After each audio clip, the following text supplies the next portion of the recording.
அபிஷேகம் செய்து எம் சிரசாதனை ஆனந்த சந்தோஷத்தால் நிறைத்தே. அபிஷேகம் செய்து எம் சிரசாதனை ஆனந்த சந்தோஷத்தால் நிறைத்தே. அகமாதில் இன்ப கீதமளித்தே. அகமாதில் இன்ப கீதமளித்தே. மகிமையில் முடிசூட்டுவீர். அல்லேலூயா. இன்பரும் நீரே மேய்ப்பாரும் நீரே மேன்மாயும் மகிமாயுமே. மேய்ப்பாரும் நீரே மேய்ப்பாரும் நீரே மேன்மாயும் மகிமாயுமே.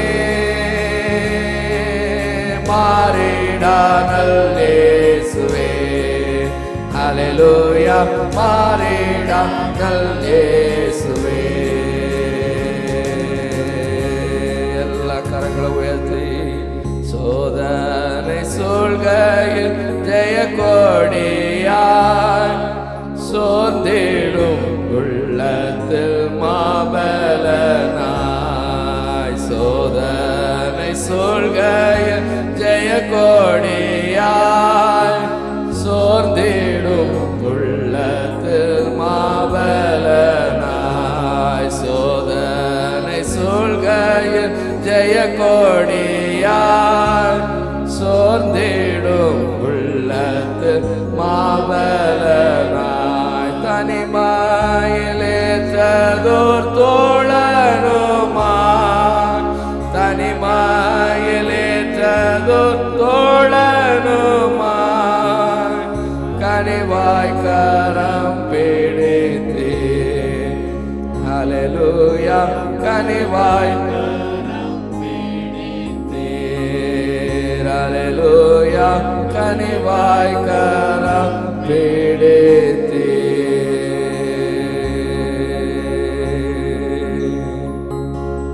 ஆண்டவராகிய இயேசு இந்த உலகத்தில் இருந்த நாட்களில் தன்னுடைய ஊழியத்தின் கடைசி காலகட்டங்களிலே எருசலேமின் வீதிகளிலே ராஜாதி ராஜாவாக கர்த்தாதி கர்த்தராக தம்மை வெளிப்படுத்தி அவர்கள் நடுவில் கடந்து வந்தார் என்று வேதம் சொல்லுகிறது. அதுவரைக்கும் இயேசுடைய சீடர்கள், அவரை சுற்றி இருந்தவர்களுடைய எண்ணங்கள் இவைகள் எல்லாவற்றிற்கும் மாறாக ஜெய கிறிஸ்துவாக தம்மை மேன்மைப்படுத்தி மகிமைப்படுத்தி நடத்துகிற பிதாவின் நோக்கத்தை நிறைவேற்றுகிறவராக அவர் வந்ததை நினைவு கூறும்படிக்கு இந்த நாள் ஏற்படுத்தப்பட்டிருக்கிறது. அன்றாட வாழ்க்கையில் ஆண்டவர் நம்மை நடத்தினாலும், அன்றாட ஜீவியத்தில் ஆண்டவர் நம்மை அழைத்து கொண்டு வந்தாலும், certain circumstances, சில சூழ்நிலைகளில் அவர் மன்னாதி மன்னனாக, கர்த்தாதி கர்த்தராக, ஏக சக்கராதிபதியாக நம்மிலே விளங்க வேண்டிய அனுபவங்கள் நமக்கு தேவை. நம்முடைய வாழ்க்கையின் ஓட்டங்களில் பல சூழ்நிலைகள் ஆண்டவர் நம்மை கரம் பிடித்தாலும், in certain places, சில இடங்களில் அவருடைய வல்லமையை, அவருடைய மகிமையை, அவருடைய மகிமையின் பிரதாபத்தை அவர் விளங்க செய்ய வேண்டியது இருக்கிறது. அந்த வேளைகள் எல்லாம் வேதத்தில் அழகாய் எழுதப்பட்டிருக்கிறது. தம்முடைய ஜனங்களை அவர் அழைத்து கொண்டு போகிற பாதைகளில், நடத்தி கொண்டு வருகிற வழிகளில், அன்றாடம் அவர்கள் மேல் அவர் வைத்த பாதுகாவல்களின் நடுவிலே விசேஷித்த விதமாய் தம்முடைய வல்லமையை, விசேஷித்த விதமாய் தம்முடைய மகிமையை அவர் விளங்க பண்ணினவைகளை வேதம் நினைவு கூறும்படி எழுதி வைத்திருக்கிறது. இந்த காலை வேளையில நம்முடைய வாழ்க்கையில் அவர் பல நாட்கள் நம்மை நடத்தி இருந்தாலும், பல காலங்களில் நம்மை அழைத்து வந்திருந்தாலும், இந்த நாளில் சொல்லுவோமா, ஆண்டவரே என்னுடைய வாழ்க்கையில் ஒரு விசேஷித்த அனுபவம் தேவை. ஆண்டவரே நீர் கர்த்தாதி கர்த்தராக, ராஜாதி ராஜாவாக, ஏக சக்கராதிபதியாக உம்மை என்னிலே வெளிப்படுத்த வேண்டும். ஆண்டவரே என்னுடைய வாழ்க்கையின் தோல்விகள் மாறுபடிக்கு, என்னுடைய வாழ்க்கையின் சோதனைகள் மாறுபடிக்கு, என்னுடைய வாழ்க்கையின் கண்டப்பட்ட அனுபவங்கள் மாறுபடிக்கு என்னை கரம் முடியும் ஆண்டவரே சொல்லி, சோதனை சொல்கையில் ஜெய கொடியா சோர்ந்திடும் உள்ளத்தில் மாபலனாய் சோதனை சூழ்கையில் ஜெய கொடியாய் சோர்ந்திடும் உள்ளத்தில் மாபலனாய் சோதனை சூழ்கையில் சோர்ந்திடும் உள்ளத்தில் மாபலனாய் தனிமாயிலேற்றதோ தோழனுமாய் தனிமாயிலேற்றதோ தோழனுமாய் கனிவாய் கரம் பிடித்தீர் அல்லேலூயா கனிவாய் கரம் பிடித்தீர் மீட்பரும் நீரே மேய்ப்பரும் நீரே மேன்மாயும் மகிமாயுமே மீட்பரும் நீரே மேய்ப்பரும் நீரே மேன்மாயும் மகிமாயுமே மாறிட நல் இயேசுவே அல்லேலூயா நல் இயேசுவே அல்லேலூயா மாறிட நல் இயேசுவே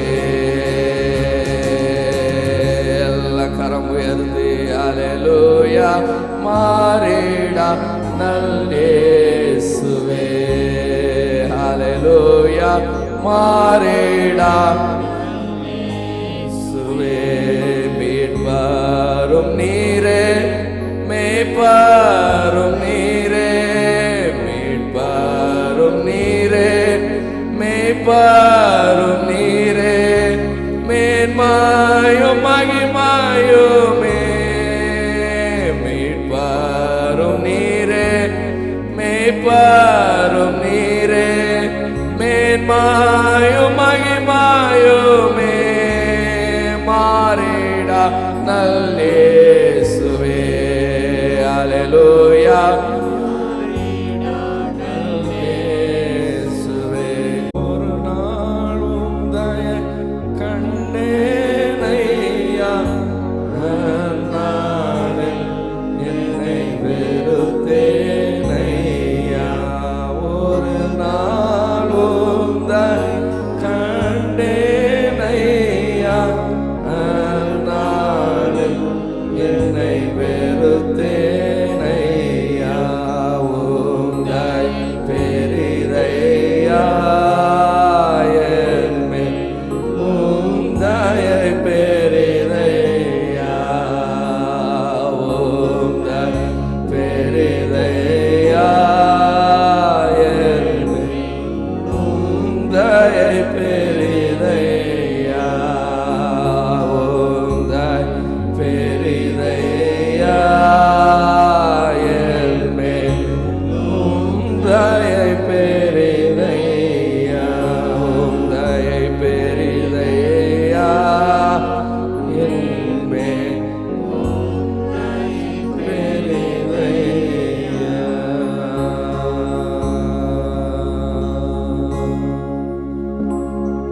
எங்களை நேசிக்கிற அன்பின் பிதாவே ஆண்டவரே எங்கள் ஒவ்வொரு மேலும் நீர் வைத்திருக்கிற கிருபை இரக்கம் அளவிடப்பட முடியாதது ஆண்டவரே.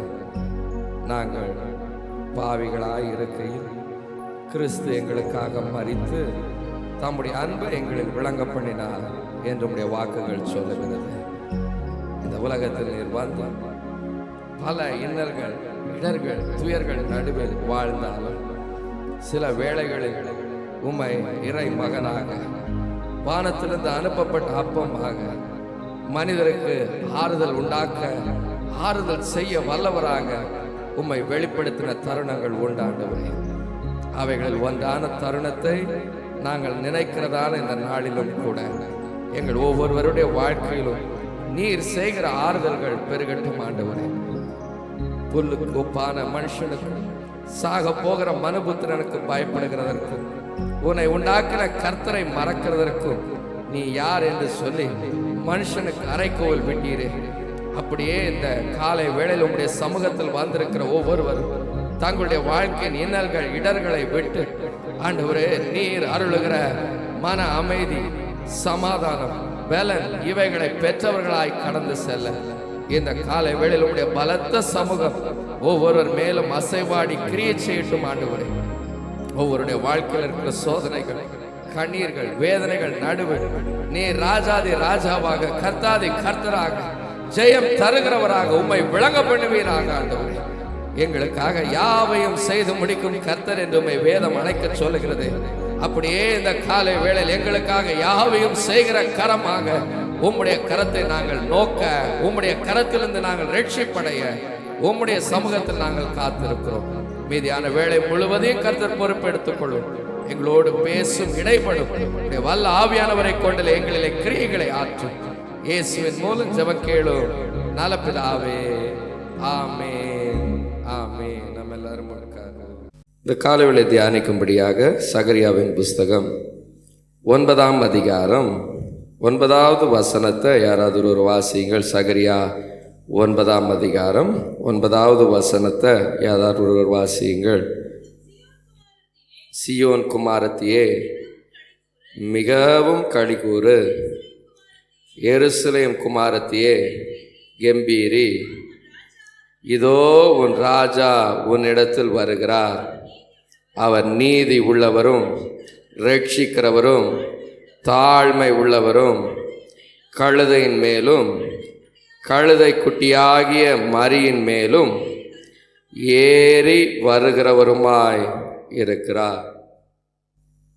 இந்த நாள் சாம் சண்டே என்று சொல்லி, குருத்தோலை ஞாயிறு என்று சொல்லி நினைவு கூறப்படுகிறது.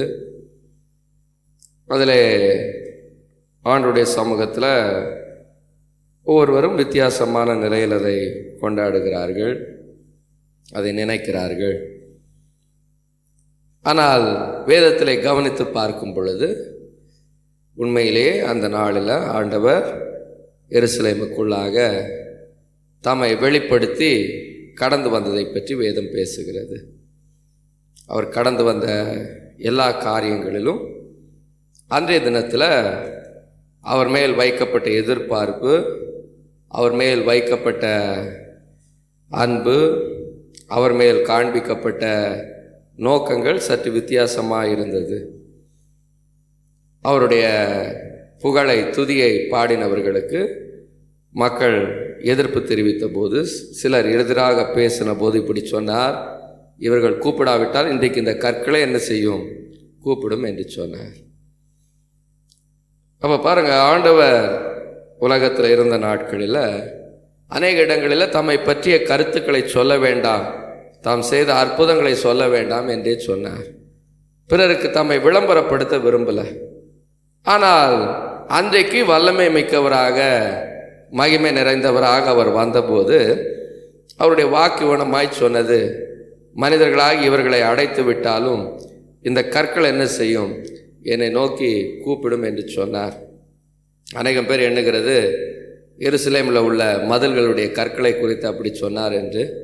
இல்லை, அவர் வழங்குகிற வழியில் ஒலிவ மலையினுடைய அடிவாரங்களிலே அடக்கம் செய்யப்பட்ட அநேகம் கல்லறைகள் இருந்தது. அந்த கல்லறைகளை பார்த்து தான் அந்த வார்த்தை என்ன செய்தார், சொன்னார். ஒருவேளை உயிரோடு இருக்கிறவர்கள் துதியாமல் போனாலும் மரித்தவர்களும் என்ன செய்வார்கள், துதிப்பார்கள் என்பதைத்தான் குறிக்க அவர் அப்படி சொன்னார். வேதம் சொல்லுகிறது, அவர் உயிரோடு இருக்கிறவர்களுக்கும் மரித்தோருக்கும் யாராக இருக்கிறார், தேவனாக இருக்கிறார். அப்போ அப்படிப்பட்ட ஒரு சிறந்த நல்ல வேளையாக அவர் எருசலேமுக்குள் கடந்து வந்த வேளையை அவர் என்ன செய்தார், வெளிப்படுத்தினார். அதைத்தான் மனிதர்கள் இன்றைக்கு ஒரு நாளை நியமித்து அதை நினைக்கிறார்கள். இயேசு எப்படி இந்த உலகத்தில் வந்த நாட்களில் செயல்பட்டார் என்பதை எண்ணுகிறார்கள். ஆனால் அந்த நாள் அன்றைக்கு வந்து நடந்த ஒரு நாள் அல்ல.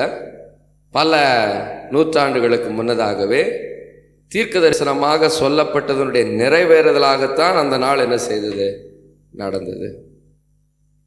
ஆண்டவராகிய இயேசு இந்த உலகத்தில் பிறப்பார், இந்த உலகத்தில் எவ்விதமாய் வாழ்வார், எவ்விதமான நிலையில் அவருடைய மரணம் இருக்கும், எவ்விதமாய் அவருடைய ஊழியம் இருக்கும், உயிர்த்தெழுதல் இருக்கும், ரட்சிப்பு இருக்கும் என்பதையெல்லாம் வேதம் முன்பாகவே சொன்னது. அதன்படியே எல்லா காரியங்களும் என்ன செய்தது? நடந்தது. இன்றைக்கும் நம்முடைய வாழ்க்கையிலும் கூட நம்மை பற்றிய காரியங்கள் பிற மனிதர்களுக்கு பயன்படும்படி வேதத்தில் எழுதப்படாவிட்டாலும் எல்லா மனிதருடைய வாழ்க்கையும் தேவனுடைய திட்டத்தினால் என்ன செய்யப்படுகிறது? நடத்தப்படுகிறது. அதை அறிகிறவர்கள், அதை உணர்கிறவர்கள் விசேஷித்த விதமான மனிதர்களாக இருக்கிறார்கள். மற்றவர்கள் தங்களுக்கு நேரிடுகிற காரியங்களின் மூலமாக, சம்பவிக்கிற சில காரியங்கள் மூலமாக ஆண்டவருடைய நடத்துதல் தங்களில் உண்டு என்று என்ன செய்கிறாங்க? அறிந்து கொள்ளுகிறாங்க. நம்ம எல்லாருடைய பிள்ளைகள் இருக்கிறார்கள். பிள்ளைகளை பற்றி சில எண்ணங்கள் இருக்கிறது, நினைவுகள் இருக்கிறது. அந்த நினைவுகளின்படி அவங்கள கொண்டு போய் படிக்க வைக்கிறோம். என்னுடைய பெற்றார் என்னை நல்ல எதிர்பார்ப்போடு படிக்க வைக்கிறார்கள் என்று சொல்லி உணர்கிற பிள்ளை நல்ல நிலையில் அந்த எதிர்பார்ப்பை நிறைவேற்ற படிக்கிறது, உழைக்கிறது, பிரயாசப்படுகிறது, முடிவில் நல்ல நிலைக்கு வருகிறது. ஏனோ தானோ என்று அழைக்கிறது, ஏதோ நிலையில் வாழ்க்கையை வாழ்ந்து என்ன செய்கிறது? முடித்து கொண்டு உலகத்தில் இருக்க அத்தனை பேருமே குற்றவாளிகள் என்று என்ன செய்கிறது? பேசுகிறது. பள்ளி சரியில்லை, கல்வி சரியில்லை, ஊர் சரியில்லை, நாடு சரியில்லை அப்படின்னே அதனுடைய கடைசி வரைக்கும் என்ன செய்யுது? பிறரை குற்றப்படுத்தி வாழுகிறது. இதுதான் இன்றைய நிலைமை. அதுக்கு விதிவிலக்கே கிடையாது. அதே போல தான் மனிதனுடைய வாழ்க்கையும்.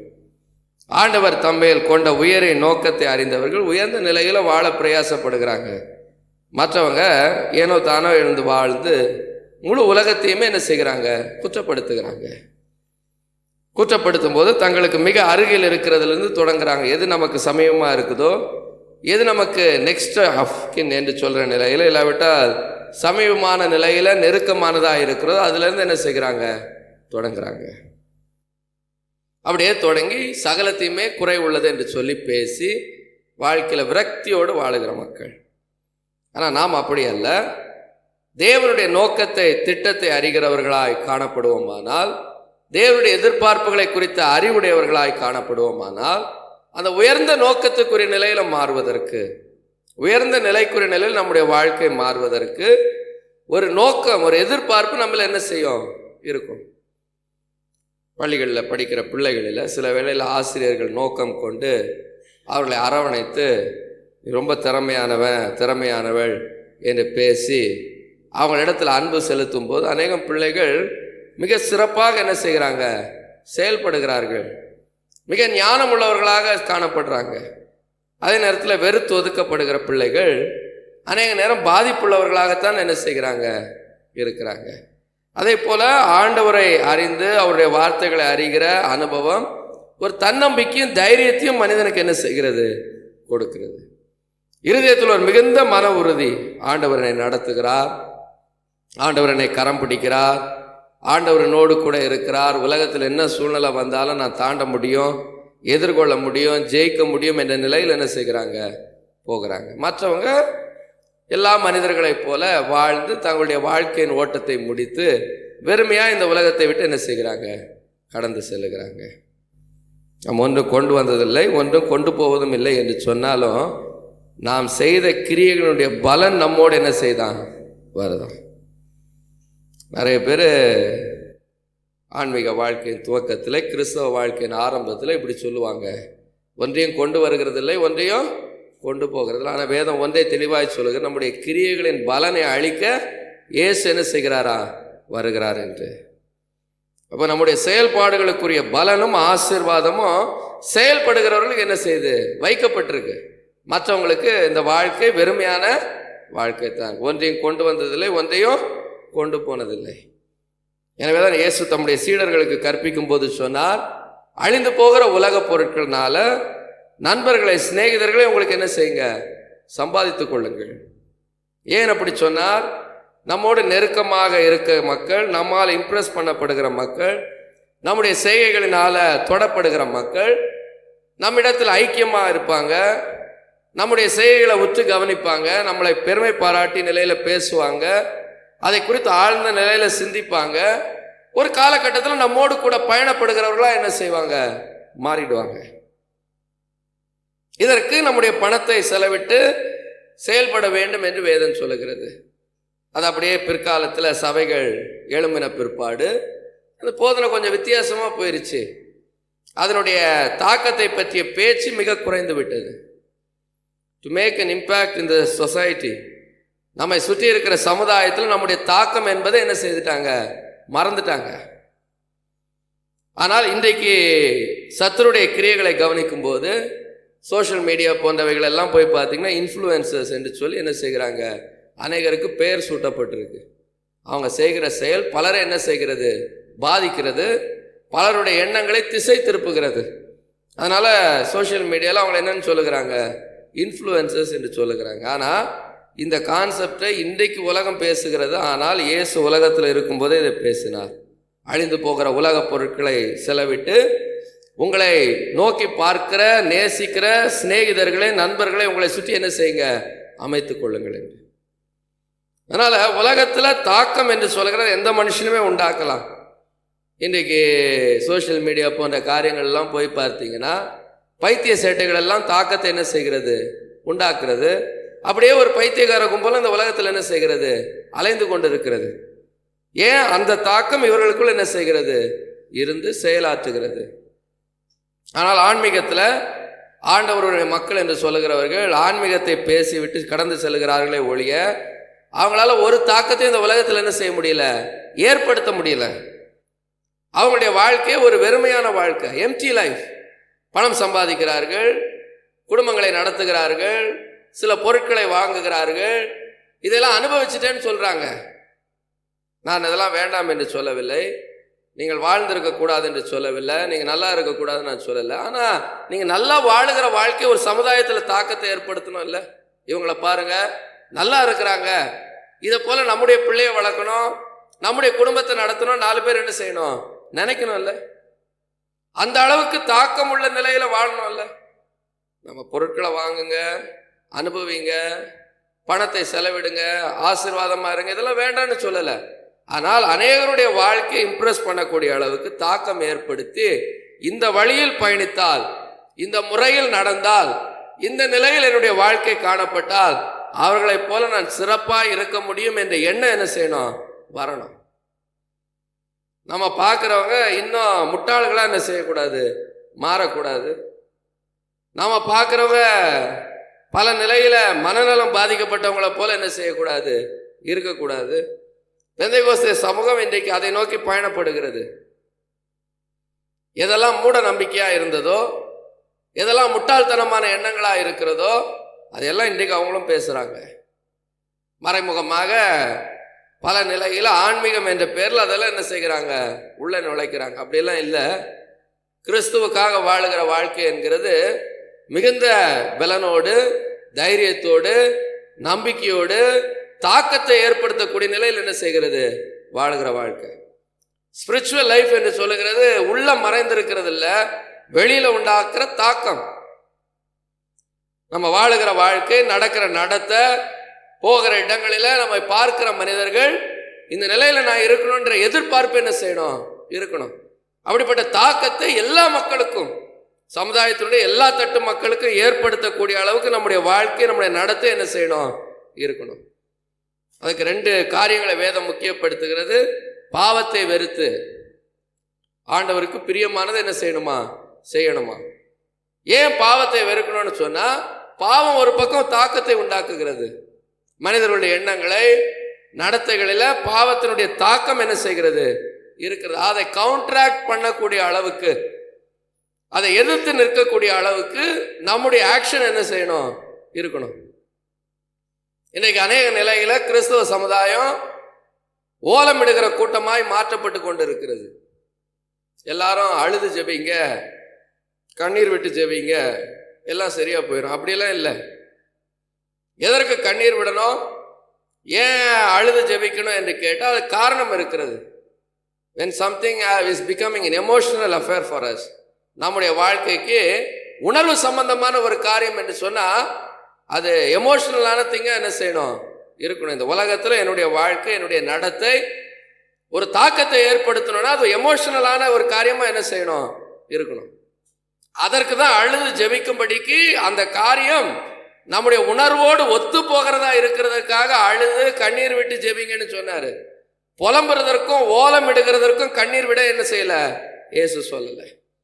இயேசுவை அடித்து சிலுவையில அறையும்படிக்கு எருசலேமின் வீதிகள் வழியா அழைத்து செல்லும் போது அவர் அங்க இருந்த பெண்கள் எல்லாம் அழுகிறத பார்க்கிறார். ஒரு மனுஷனை அடிச்சு ரத்தம் ஊத்த ஊத்த இழுத்து கொண்டு போகிறதை பார்க்கும்போது எல்லாமே அது ஒரு எமோஷனலான விஷயம் தான் இல்லையா? பெண்கள் சீக்கிரமாகவே அதில் என்ன செய்வாங்க, யாரா இருக்கட்டும், தெரிந்த மனிதனோ தெரியாத மனிதனோ, அது ஒரு எமோஷனலான காரியமா என்ன செய்யும் இருக்கும். அவர்கள் எல்லாம் அழுகிறாங்க. அப்ப இயேசு சொல்லுகிறார், எருசலேமின் குமாரத்திகளே, என்ன அடித்து இழுத்து கொண்டு போறாங்கன்னு என்ன செய்யாதீங்க, நீங்க அழ வேண்டாம். உங்களுக்காக உங்களுடைய பிள்ளைகளுக்காக என்ன செய்யுங்க, அழுங்க. உங்களுடைய பிள்ளைகளுடைய வாழ்க்கை, உங்களுடைய வாழ்க்கை ஒரு தாக்கம் நிறைந்ததாக செயலாற்றல் உள்ளதாக இருக்க வேண்டும் என்று சொல்லி என்ன செய்யுங்க, அழுங்கன்னு. இன்னைக்கு ஊரை கூப்பிட்டு ஓலம் இடுகிறதற்கு ஆண்டவர் சொல்லல, ஊரை கூப்பிட்டு ஊழை இட்டு கொண்டு தெரிகிறதற்கு ஆண்டவர் சொல்லல. தாக்கம் நிறைந்த ஒரு வாழ்க்கை வாழ என்ன செய்யணும், செயல்படணும். நரி ஊழை எடுக்கிறதுன்னு யாரும் என்ன செய்ய மாட்டாங்க, பயப்பட மாட்டாங்க. அந்த வேதம் சொல்லுகிறது, சிங்கம் கெர்ச்சிக்கிறது யார் பயப்படாதிருப்பான், சேனைகளின் கர்த்தர் பேசுகிறார், எவன் தீர்க்க தரிசனத்தை சொல்லாமல் அடக்கி வைப்பான் என்று சொல்லி. அப்போ சிங்கம் கெர்ச்சிக்கிறதற்கும் நிறைய ஊழை எடுக்கிறதுக்கு நிறைய வித்தியாசம் என்ன செய்யுது இருக்கு. இன்னைக்கு நிறைய பேருடைய வாயை திறந்தாலே ஊழை இட்டு கொண்டு தெரிகிறார்கள், அழுகிறார்கள், புலம்புகிறாங்க. ஆனால் சிங்கம் கெர்ச்சித்தால் எல்லாம் என்ன செய்வாங்களாம், பயப்படுவாங்களாம். ஒரு வல்லமை மிக்க மனிதன், பலன் உள்ள மனிதன் கோவப்பட்டா எல்லாம் என்ன செய்வாங்க, பயப்படுவாங்க. ஆனா இன்றைக்கு அநேகர் அப்படி வாழும்படியான ஒரு தாக்கம் நிறைந்த வாழ்க்கை வாழ்வதை விட ஓலம் இடுகிற வாழ்க்கையில தான் என்ன செய்யறாங்க, இருக்கிறாங்க.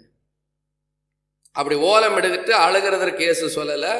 பூர்வத்தில் தீர்க்கதரிசிகள் என் தலை தண்ணீரும் என் கண்கள் கண்ணீருமா இருக்கிறது என்று சொன்னதனுடைய அர்த்தம், எங்களுடைய வாழ்க்கை ஒரு தாக்கமான வாழ்க்கை. Every action we did will make an impact. நாங்கள் செய்கிற ஒவ்வொரு காரியமும் என்ன செய்யும், ஒரு பெரிய மாற்றத்தை சமுதாயத்தில் விளைவிக்கும் என்றே நடந்தார்களா. ஏசாயா தீர்க்கனுடைய வாழ்க்கையை வாசிக்கிறோம்.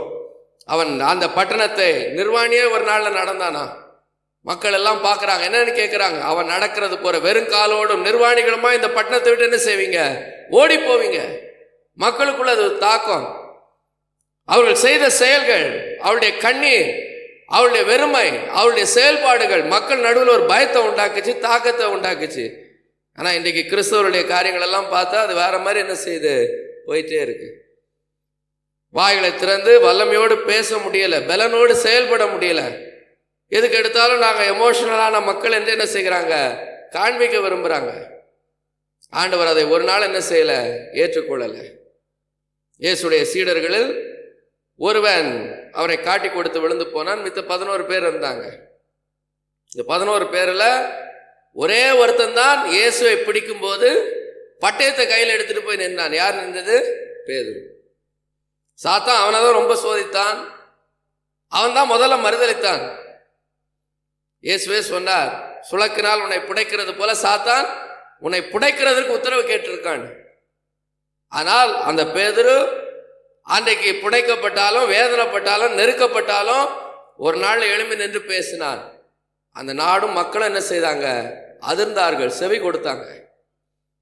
யாருக்கு முன்னாடி இயேசுவை அறியேன் என்று சொன்னானோ அதே மனிதர்கள் மத்தியில் என்ன சொன்னான், இந்த இயேசுதான் மெய்யான தேவன் என்று என்ன செய்தானா, பேசினானா. அவனுடைய முழக்கத்தை கேட்ட 5000 பேர் 2000 பேர் என்று என்ன செய்தாங்க, மனம் திரும்பினாங்க.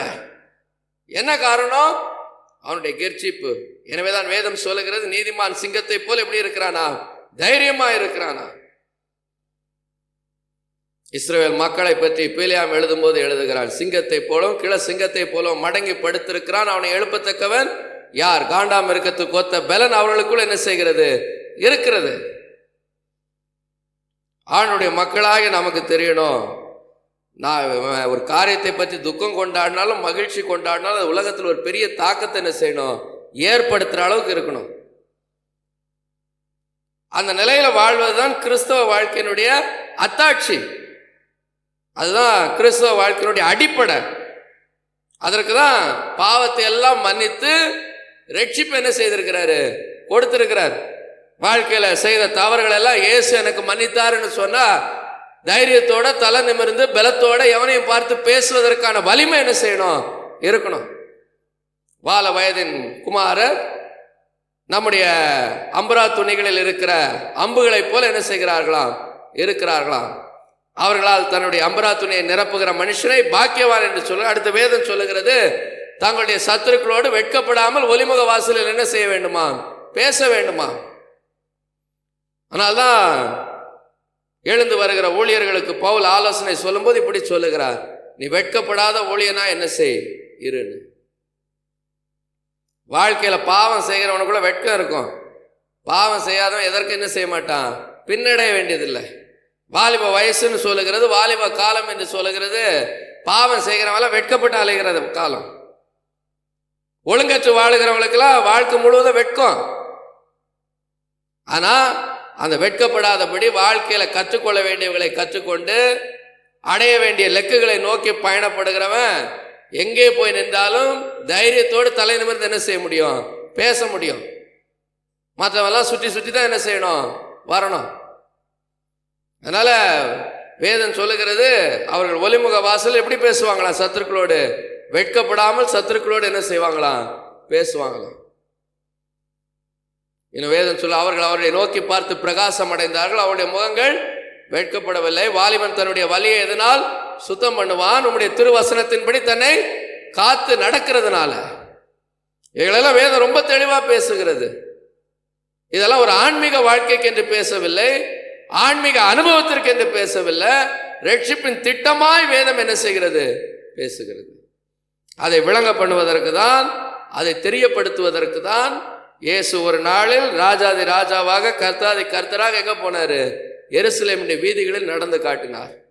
அதனுடைய தாக்கம் எப்படி இருக்கும் அன்றைக்கு தான் சொல்றாரு, இவங்கெல்லாம் கூப்பிடாம போனாலும் பேசாம போனாலும் இந்த கல்லறைகளில் உள்ள கற்கள் என்ன செய்யும்? பேசும் என்று சொல்லி.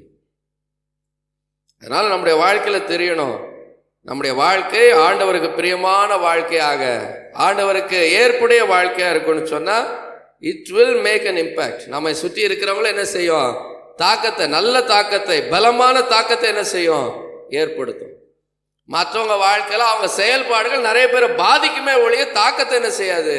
ஏற்படுத்தாது. உங்க வாழ்க்கையை நீங்க கவனித்து பாருங்க. Are you an witness are you பிளாஸ்மி? உன்னுடைய வாழ்க்கை சாட்சியா இருக்குல்ல, தூஷணமா இருக்குதா? அதுதான் உன்னுடைய வாழ்க்கை. உன்னுடைய வாழ்க்கையை பற்றி மற்றவங்க பேசும்போது உன்னுடைய வாழ்க்கையை குறித்து பலமான சாட்சி, நல்ல வாக்கியங்கள் சொல்லப்பட முடியுமா? இல்லாட்டு தூஷணமா கேவலமான காரியங்கள் பேசப்படுதா? அதுதான் நம்முடைய பலத்தை தீர்மானிக்கிறது, அதான் நம்முடைய வல்லமையை தீர்மானிக்கிறது, அதான் கிறிஸ்துவுக்குள்ளான நம்முடைய ரட்சிப்பை என்ன செய்கிறது? தீர்மானிக்கிறது. அந்த நிலையில வாழ்கிற வாழ்க்கை தான் கிறிஸ்தவத்தினுடைய ஆணி வேறாக அச்சாக என்ன செய்து இருக்கு. அவருடைய இயேசுடைய அந்த 11 சீடர்களும் பின்பாக ரட்சிக்கப்பட்ட பவுல் அடியார்களும் இதை என்ன செய்தாங்க? செயல்படுத்தி காட்டினாங்க. உலகம் எங்கும் போய் உலகத்தின் மன்னர்களுக்கு முன்னாகவும் உலகத்தின் மக்களுக்கு முன்னதாகவும் இதை என்ன செய்தாங்க? ஒரு தாக்கத்தை ஏற்படுத்தி காட்டினாங்க. அவங்களுடைய செயல்பாடுகள் எல்லாம் பார்க்கும்போது மற்றவர்கள் அதை விரும்பினாங்க. அவங்களுடைய வாழ்க்கை நடைமுறை, அவங்களுடைய ஹேபிட்ஸ் எல்லாமே மிக உயர்ந்த நிலையில் இருந்தது. இன்றைக்கு பெந்தைகோஸ்தே சபையை கவனிக்கும் போது கீழ்த்தரமானதெல்லாம் தெரிந்து கொள்ள விரும்புகிறாங்க. Lolly habits. மற்றவங்க யாராவது பலத்தோடு வல்லமையோடு நடந்தா இது தெய்வீக வாழ்க்கை இல்லை என்று சொல்லி அதற்கு என்ன செய்கிறாங்க? பட்டம் காட்ட விரும்புகிறாங்க. இது ஆன்மீக வாழ்க்கை அல்ல. ஆன்மீக வாழ்க்கைன்னா குறுகி குன்றி போகிற வாழ்க்கை என்று வேதம் சொல்லுகிறது. குறுகிட மாட்டோம் குன்றிட மாட்டோம் என்று சொல்லி. கூனி குறுகி போகிறதுலாம் சத்துருடைய வாழ்க்கை. ஆன்மீக வாழ்க்கையில பலனோடு இருக்கிறவர்கள் சிங்கத்தை போல எப்படி இருக்கிறாங்களா? தைரியத்தோடு நடக்கிறாங்களா? அதை இயேசு அன்றைக்கு வெளிப்படுத்தினார். அவருடைய வருகை, அவருடைய நடத்தை, அவருடைய செயல்பாடுகள் அதை அன்றைக்கு என்ன செய்தது? எருசலேமுடைய வீதிகளில் விளங்க பண்ணினது. அதை கொண்டுதான் தலைமுறை தலைமுறையாக இயேசு நமக்கு முன்னாக செல்கிறார் என்று நம்பிக்கையோடு என்ன செய்கிறோம்? காணப்படுகிறோம். எனவேதான் சங்கீதத்தின் புஸ்தகத்தில் வாசிப்பீர்களானால் வாசியுங்கள். சங்கீதம் 72ஆம் சங்கீதம் 5ஆம் வசனத்தை வாசிங்க. சங்கீதம் 72ஆம் சங்கீதம் 5ஆம் வசனத்தை வாசிங்க.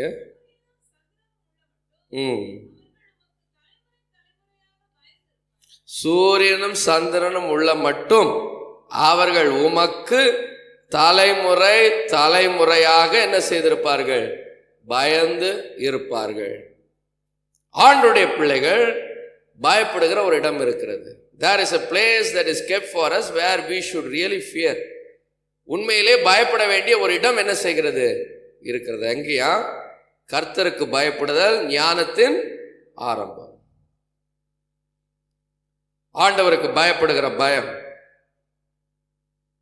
மற்றவனுக்கு வாழ்க்கையெல்லாம் தேவையில்லாத பயத்தினால நாறி கொண்டிருக்கிற வாழ்க்கை என்ன செய்யும்? இருக்கும். ஆண்டவருக்கு பயப்படுகிறவங்களுடைய வாழ்க்கையினுடைய பயம், it is confined to a very small space. ஆண்டவருக்கு பயப்படுவடைய பயம் ஒரு சிறிய இடத்துக்குள்ள அடக்கப்பட்டிருக்கு. எங்க? ஆண்டுடைய சன்னிதானம் மட்டும்தான். ஆண்டுடைய சன்னிதானம் மட்டும்தான். உங்க பயத்தினுடைய எல்லை என்ன? What are the places or things that make you to fear? என்னென்ன காரியங்கள் உங்களை பயமுறுத்துது? கொஞ்சம் கவனித்து பாருங்க. If your fear is not confined to God's presence alone, தேவனுக்கு பயப்படுகிற பயம் என்பதோடு உன்னுடைய பயம் அடக்கப்படாவிட்டால் இந்த பயம் கட்டுக்கடங்காத நிலையில் என்ன செய்யும்? போயிட்டே இருக்கும். கட்டுக்கடங்காத நிலையில வளர்ந்துட்டே இருக்கும். வாழ்க்கையின் எல்லா காரியங்களுக்கும் இந்த பயம் என்ன செய்யும்? படரும். அது படருகிறது. சிலருக்கு வியாதியா படரும், சிலருக்கு வேதனையா படரும், சிலருக்கு மனக்குழப்பமா படரும், சிலருடைய வாழ்க்கையை பின்னோக்கி கொண்டு செல்லும்படி படரும். எனவேதான் இயேசு சொன்னார், பயப்படுகிறவங்களுக்கு எங்க இடம் இல்லையா? பரலோகத்தில் இடம் இல்லையா? பயப்படுகிறவங்களுக்கு எங்க இடம் இருக்கா? நரகத்தில் இடம் இருக்கிறது. நம்முடைய வாழ்க்கையில நம்முடைய பயம் அடக்கப்பட வேண்டிய ஒரு இடம் இருக்கு. There is only one place God expects fear to take hold. ஒரே ஒரு இடத்துல பயத்திற்கு முக்கியத்துவம் கொடுக்க சொல்கிறார். எங்கே? அவருக்கு பயப்படும் பயம். பக்தன் சொல்லுகிறான், உமக்கு பயப்படும் பயத்தினால் என்னுடைய உடல் உள்ள முடிகள் என்ன செய்கிறது? சிலிர்க்கிறது. அப்படிப்பட்ட பயத்தை வச்சிருந்தாங்க. ஆனால் வெளியில் அவங்க செய்த காரியங்களை பார்த்தா வல்லமையும் பராக்கிரமமான காரியங்கள். There was only one place they feared. Everywhere else they were courageous. கடவுளிடத்துல பயப்படுகிறவன் வெளியில தைரியமா இருப்பான். வெளியில பயந்துட்டு திரிகிறவன் கடவுளிடத்துல துணிகரமான பாவங்களை செய்து என்ன செய்கிறான்? தண்டிக்கப்படுகிறான். சிலர் பயப்பட வேண்டிய இடத்துல பயப்படாம பயப்பட வேண்டாத இடத்துல பயந்துட்டு வாழ்றதுக்கு காரணம் இதுதான்.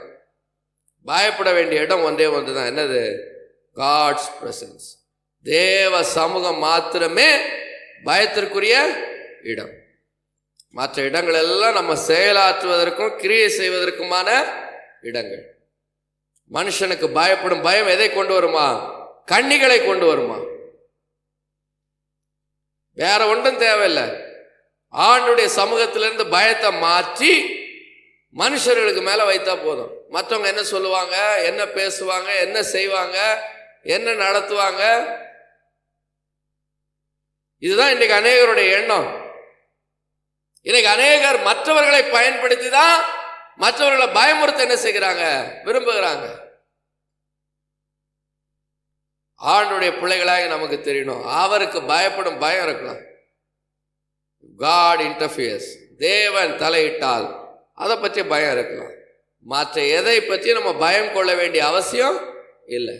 அப்படி பயம் இருந்தால் அது கண்ணியா என்ன செய்யுமா? மாறுமா? பயம் இருந்தால் அது எப்படி மாறுமா? கண்ணி ஆயிடுமா? நம்ம உங்களுடைய வாழ்க்கையில யோசித்து பாருங்க. If you are fearing others' opinion, மற்றவங்களுடைய எண்ணங்களுக்கு நீங்க பயந்தா, மற்றவங்க என்னை பற்றி என்ன பேசுவாங்க, என்ன செய்வாங்க, என்ன சொல்லிடுவாங்க, இதை பற்றிய பயம். ஐயோ வீட்டில் என்ன சொல்லுவாங்க, கணவன் என்ன சொல்லுவார், மனைவி என்ன சொல்லும், பிள்ளைங்க என்ன சொல்லும், இதை பற்றிய பயம். நண்பர்கள் என்ன பேசுவாங்க, நான் இப்படி செய்த என்ன சொல்லுவாங்க, இதை பற்றிய பயம். இப்படியே வேண்டாத பயங்கள் எல்லாம் வாழ்க்கையில நிரம்பி நிரம்பி நிரம்பி செய்ய வேண்டிய காரியத்தை செய்ய மட்டும் என்ன செய்யல முடியல. செய்ய வேண்டிய காரியத்தை கூட செய்ய முடியல. உங்களுடைய வாழ்க்கையில் நல்லா மனதில் பதித்து கொள்ளுங்க, நல்ல மனதில் பதித்து கொள்ளுங்க. நீங்கள் பயப்பட வேண்டிய இடம் ஆண்டவருடைய இறைவனுடைய சமூகம் மாத்திரமே. அங்கே எல்லாருமே பயந்து தான் ஆகணும். மனிதராய் பிறந்த அத்தனை பேரும் அங்கே என்ன செய்தான் ஆகணும்? பயந்து தான் ஆகணும். அது ஆரம்பத்திலேருந்து அப்படி தான் வைத்திருந்தா. ஏதேன் தோட்டமாக இருந்தாலும், பிற்பாடு ஆசரிப்பு கூடாரமாக இருந்தாலும், தேவாலயம் கட்டிடங்களாக இருந்தாலும், பின்னாட்களில் சபை கூடி வருதலாக இருந்தாலும், அந்த ஒரு இடத்துல மட்டும் பயத்தோடு என்ன செய்யுங்க, இருங்கன்னு சொன்னார். மற்றபடி பயத்தை நமக்குள்ள வளர்க்க என்ன செய்யலை, சொல்லலை. அந்த பயமும் ஆண்டவரை பற்றிய பயம் எப்படி தெரியுமா வரணும்? ஆண்டவரை அறிகிறதுனால, என்ன செய்ய முடியும் அவரால் நினைக்கிறதுனால வருகிற பயம். இயேசு சொன்னார், சரீரத்தை மாத்திரம் கொல்ல வல்லவர்களுக்கு என்ன செய்யாதீங்க, பயப்படாதீங்க. சரீரத்தோடு ஆத்துமத்தையும் கொல்ல நரகத்துல தள்ள வல்லவராய் இருக்கிறவரை பார்த்து என்ன செய்யுங்க, பயப்படுங்க. அப்ப நம்முடைய பயம் சரீரம் என்று சொல்லுகிறதை தாண்டி ஆத்மம் என்று சொல்லுகிறது வரைக்கும் என்ன செய்கிறது, போகுது. ஆத்மத்துக்காக பயப்படுகிறோம். இறைவனிடத்தில் எதற்கு பயப்படுகிறோம்? ஆத்மா ஈடேறுவதற்காக பயப்படுகிறோம். சரீரத்தை மாத்திரம் அல்ல, ஆத்மத்தையும் கொல்ல வல்லவர், நரகத்தில் தள்ள வல்லவர், அதனால பயப்படுகிறோம். மற்றபடி சரீரத்திற்கானவைகளை குறித்து என்ன இல்லை, பயம் இல்லை. இயேசு சொன்னார், உங்களுடைய சரீரத்திற்கானவைகளை குறித்து கவலைப்படுகிறதுனால் என்ன பயன்? ஒருவன் கவலைப்படுகிறதுனால் தன்னுடைய சரீரத்தின் உயரத்திலே ஒரு முழத்தை கூட கூட்ட முடியுமா? கவலையினால் வளர்ச்சி வரக்கூடுமா என்று சொன்னார். ஆகவே நம்முடைய வாழ்க்கையில பயம் ஒரு காரியத்தை என்ன செய்யாது, செய்யாது. செய்ய வேண்டிய காரியத்தை செய்ய முடியாம குழப்பமாக்கும் நம்மள. ஐயோ அப்படி ஆயிருமா இப்படி ஆயிருமான்ற எண்ணம். ஆண்டுடைய மக்களாகி நம்ம செய்ய வேண்டிய காரியங்கள் எல்லாம் செய்யணும். அதெல்லாம் வாய்க்க பண்ணுகிறது யாரு? ஆண்டவர். நம்ம திட்டம் பண்ணணும், யோசிக்கணும். அதனால தான் உன் செய்யும்படி உன்னுடைய கைக்கு நேரிடுகிறதெல்லாம் முழு பலத்தோடு என்ன செய். அதெல்லாம் வாய்க்க பண்ணுகிறது அவருக்கு வேலை. செய்யாம இருந்துட்டு ஒன்றே என்ன செய்யக்கூடாது, பேசக்கூடாது. நம்முடைய வாழ்வு என்று சொல்லுகிறது நம்முடைய ஆண்டவரை சுற்றி அமைக்கப்பட்டிருக்கிறது. எனவேதான் ஒரு வசனத்தை கூட வாசிங்க. ஆதியாகமம் 17ஆம் அதிகாரம் 9ஆம் வசனத்தை வாசிங்க. ஆதியாகமம் 17ஆம் அதிகாரம் 9ஆம் வசனம்.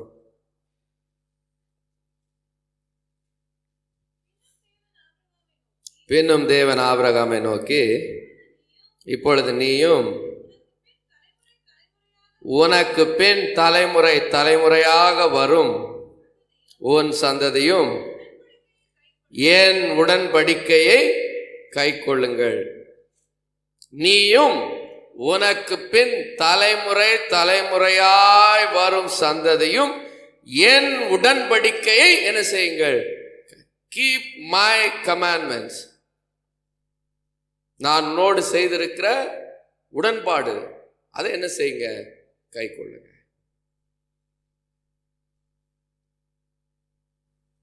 அந்த உடன்பாடு ரொம்ப முக்கியமானது. ஒரு வீடை வாடகை எடுத்திருக்கிறோம். வாடகைக்கு என்று ஒரு ரெண்டல் அக்ரிமெண்ட் என்ன செய்திருக்கோம், போட்டிருக்கோம். இந்த இடத்த நான் பயன்படுத்திடுவேன். நான் ஊரில் இருந்தாலும் இல்லாவிட்டாலும் ரெண்டல் அக்ரிமெண்ட்டை குடும்பத் தலைவர் சைன் பண்ணியிருக்கிறாருன்னு வைத்துக்கொள்ளுங்க. அவர் வெளியூர் போக வேண்டியது இருந்தால் குடும்பத்தை பிடிச்சி தெருவில் விட்டுருவாங்களா? விட மாட்டாங்க. ஏன்? அவங்க அந்த ரெண்டல் அக்ரிமெண்ட் கீழே என்ன செய்கிறாங்க, உள்ளே இருக்கிறாங்க. அந்த உடன்படிக்கை அங்கே என்ன செய்கிறது, இருக்கிறது. அது மாதிரி நம்ம இருக்கிறோமோ இல்லையோ, as long as this agreement is kept, தேவனுக்கும் நமக்குமான உடன்பாடு வைக்கப்பட்டிருக்கோன்னா, ரெண்டு பேரும் சேர்ந்து எடுத்துக்கொண்ட உடன்படிக்கை நிற்கும்னு சொன்னால், தலைமுறை தலைமுறையாக அங்கே என்ன இருக்குமா, வாழ்வு இருக்குமா. அப்போ ஆசீர்வாதம் என்று சொல்லுகிறது, வாழ்வு என்று சொல்லுகிறது. தலைமுறை தலைமுறையாக இருக்க இறைவனோடு மனிதனுக்குள்ள உடன்பாடு. நிறைய பேர் வயதான காலங்களில் வயதாக ஆக நிறைய காரியங்களை அச்சீவ் பண்ணுறாங்க. ஆனால் சிறு பிராயத்திலிருந்து நீங்கள் அச்சீவ்மெண்ட் பண்ணக்கூடியவங்களா சிறக்கக்கூடியவங்களா இருக்கணும்னா, இறைவனோடு மனிதர்களுக்குள்ள உடன்பாட்டை பற்றி அறிவு உங்களுக்கு என்ன செய்யணும், எட்டப்படும். வேதம் முழுவதிலுமே பூர்வத்திலிருந்து பரிசுத்தவான்கள் தேவனோடு பண்ண உடன்படிக்கை. அதை பற்றி வேதம் சொல்லு, பலியினால் என்னோட உடன்படிக்கை பண்ணின என்னுடைய சுத்தர்களை பரிசுத்தர்களை என்ன செய்யுங்க, கொண்டு வாருங்கன்னு சொல்லுவாராம். People who had made an agreement with me through their sacrifices, தங்களுடைய தியாகத்தினால் என்னோட உடன்பாடு பண்ணினவர்கள் என்ன செய்யுங்க, கொண்டு வாங்க. இன்னைக்கு தியாகம் பண்ணவும் மனசு இல்ல, இறைவனோடு உடன்பாடு பண்ணவும் என்ன இல்ல, மனசு இல்ல. ஆண்டவரோடு உள்ள உடன்பாடிக்கை என்று சொல்லுகிறதற்கு மனிதர்கள் நிறைய காரியங்களை நினைக்கிறாங்க. இயேசுடைய நாட்களில் அவரை சந்தித்தவர்கள் சொன்னாங்க, தசபாகம் செலுத்துகிறோம், வாரத்தில் ஏற்ற நாட்களில் சரியாக உணவு உண்ணாமல் உபவாசம் என்ன செய்கிறோம், இருக்கிறோம், இறை நம்பிக்கையின் அடிப்படையான ஜெபங்களை சரியாக ஏறெடுக்கிறோம். ஆனாலும் உங்களுடைய வாழ்க்கையில குறைவு என்ன செய்யல, நீங்கவில்லை என்று சொன்னார். ஏனென்றால் இவைகளை தியாகமாய் செய்கிறதற்கான வாய்ப்பு அவங்களுக்கு என்ன செய்யல, இல்லை. ஆண்டவருக்கு என்று செய்கிற காரியங்களில் தியாகமான உடன்படிக்கைகள், தியாகம் பண்ணி வருகிற உடன்படிக்கைகள், உடன்பாடுகள் மிக முக்கியம்.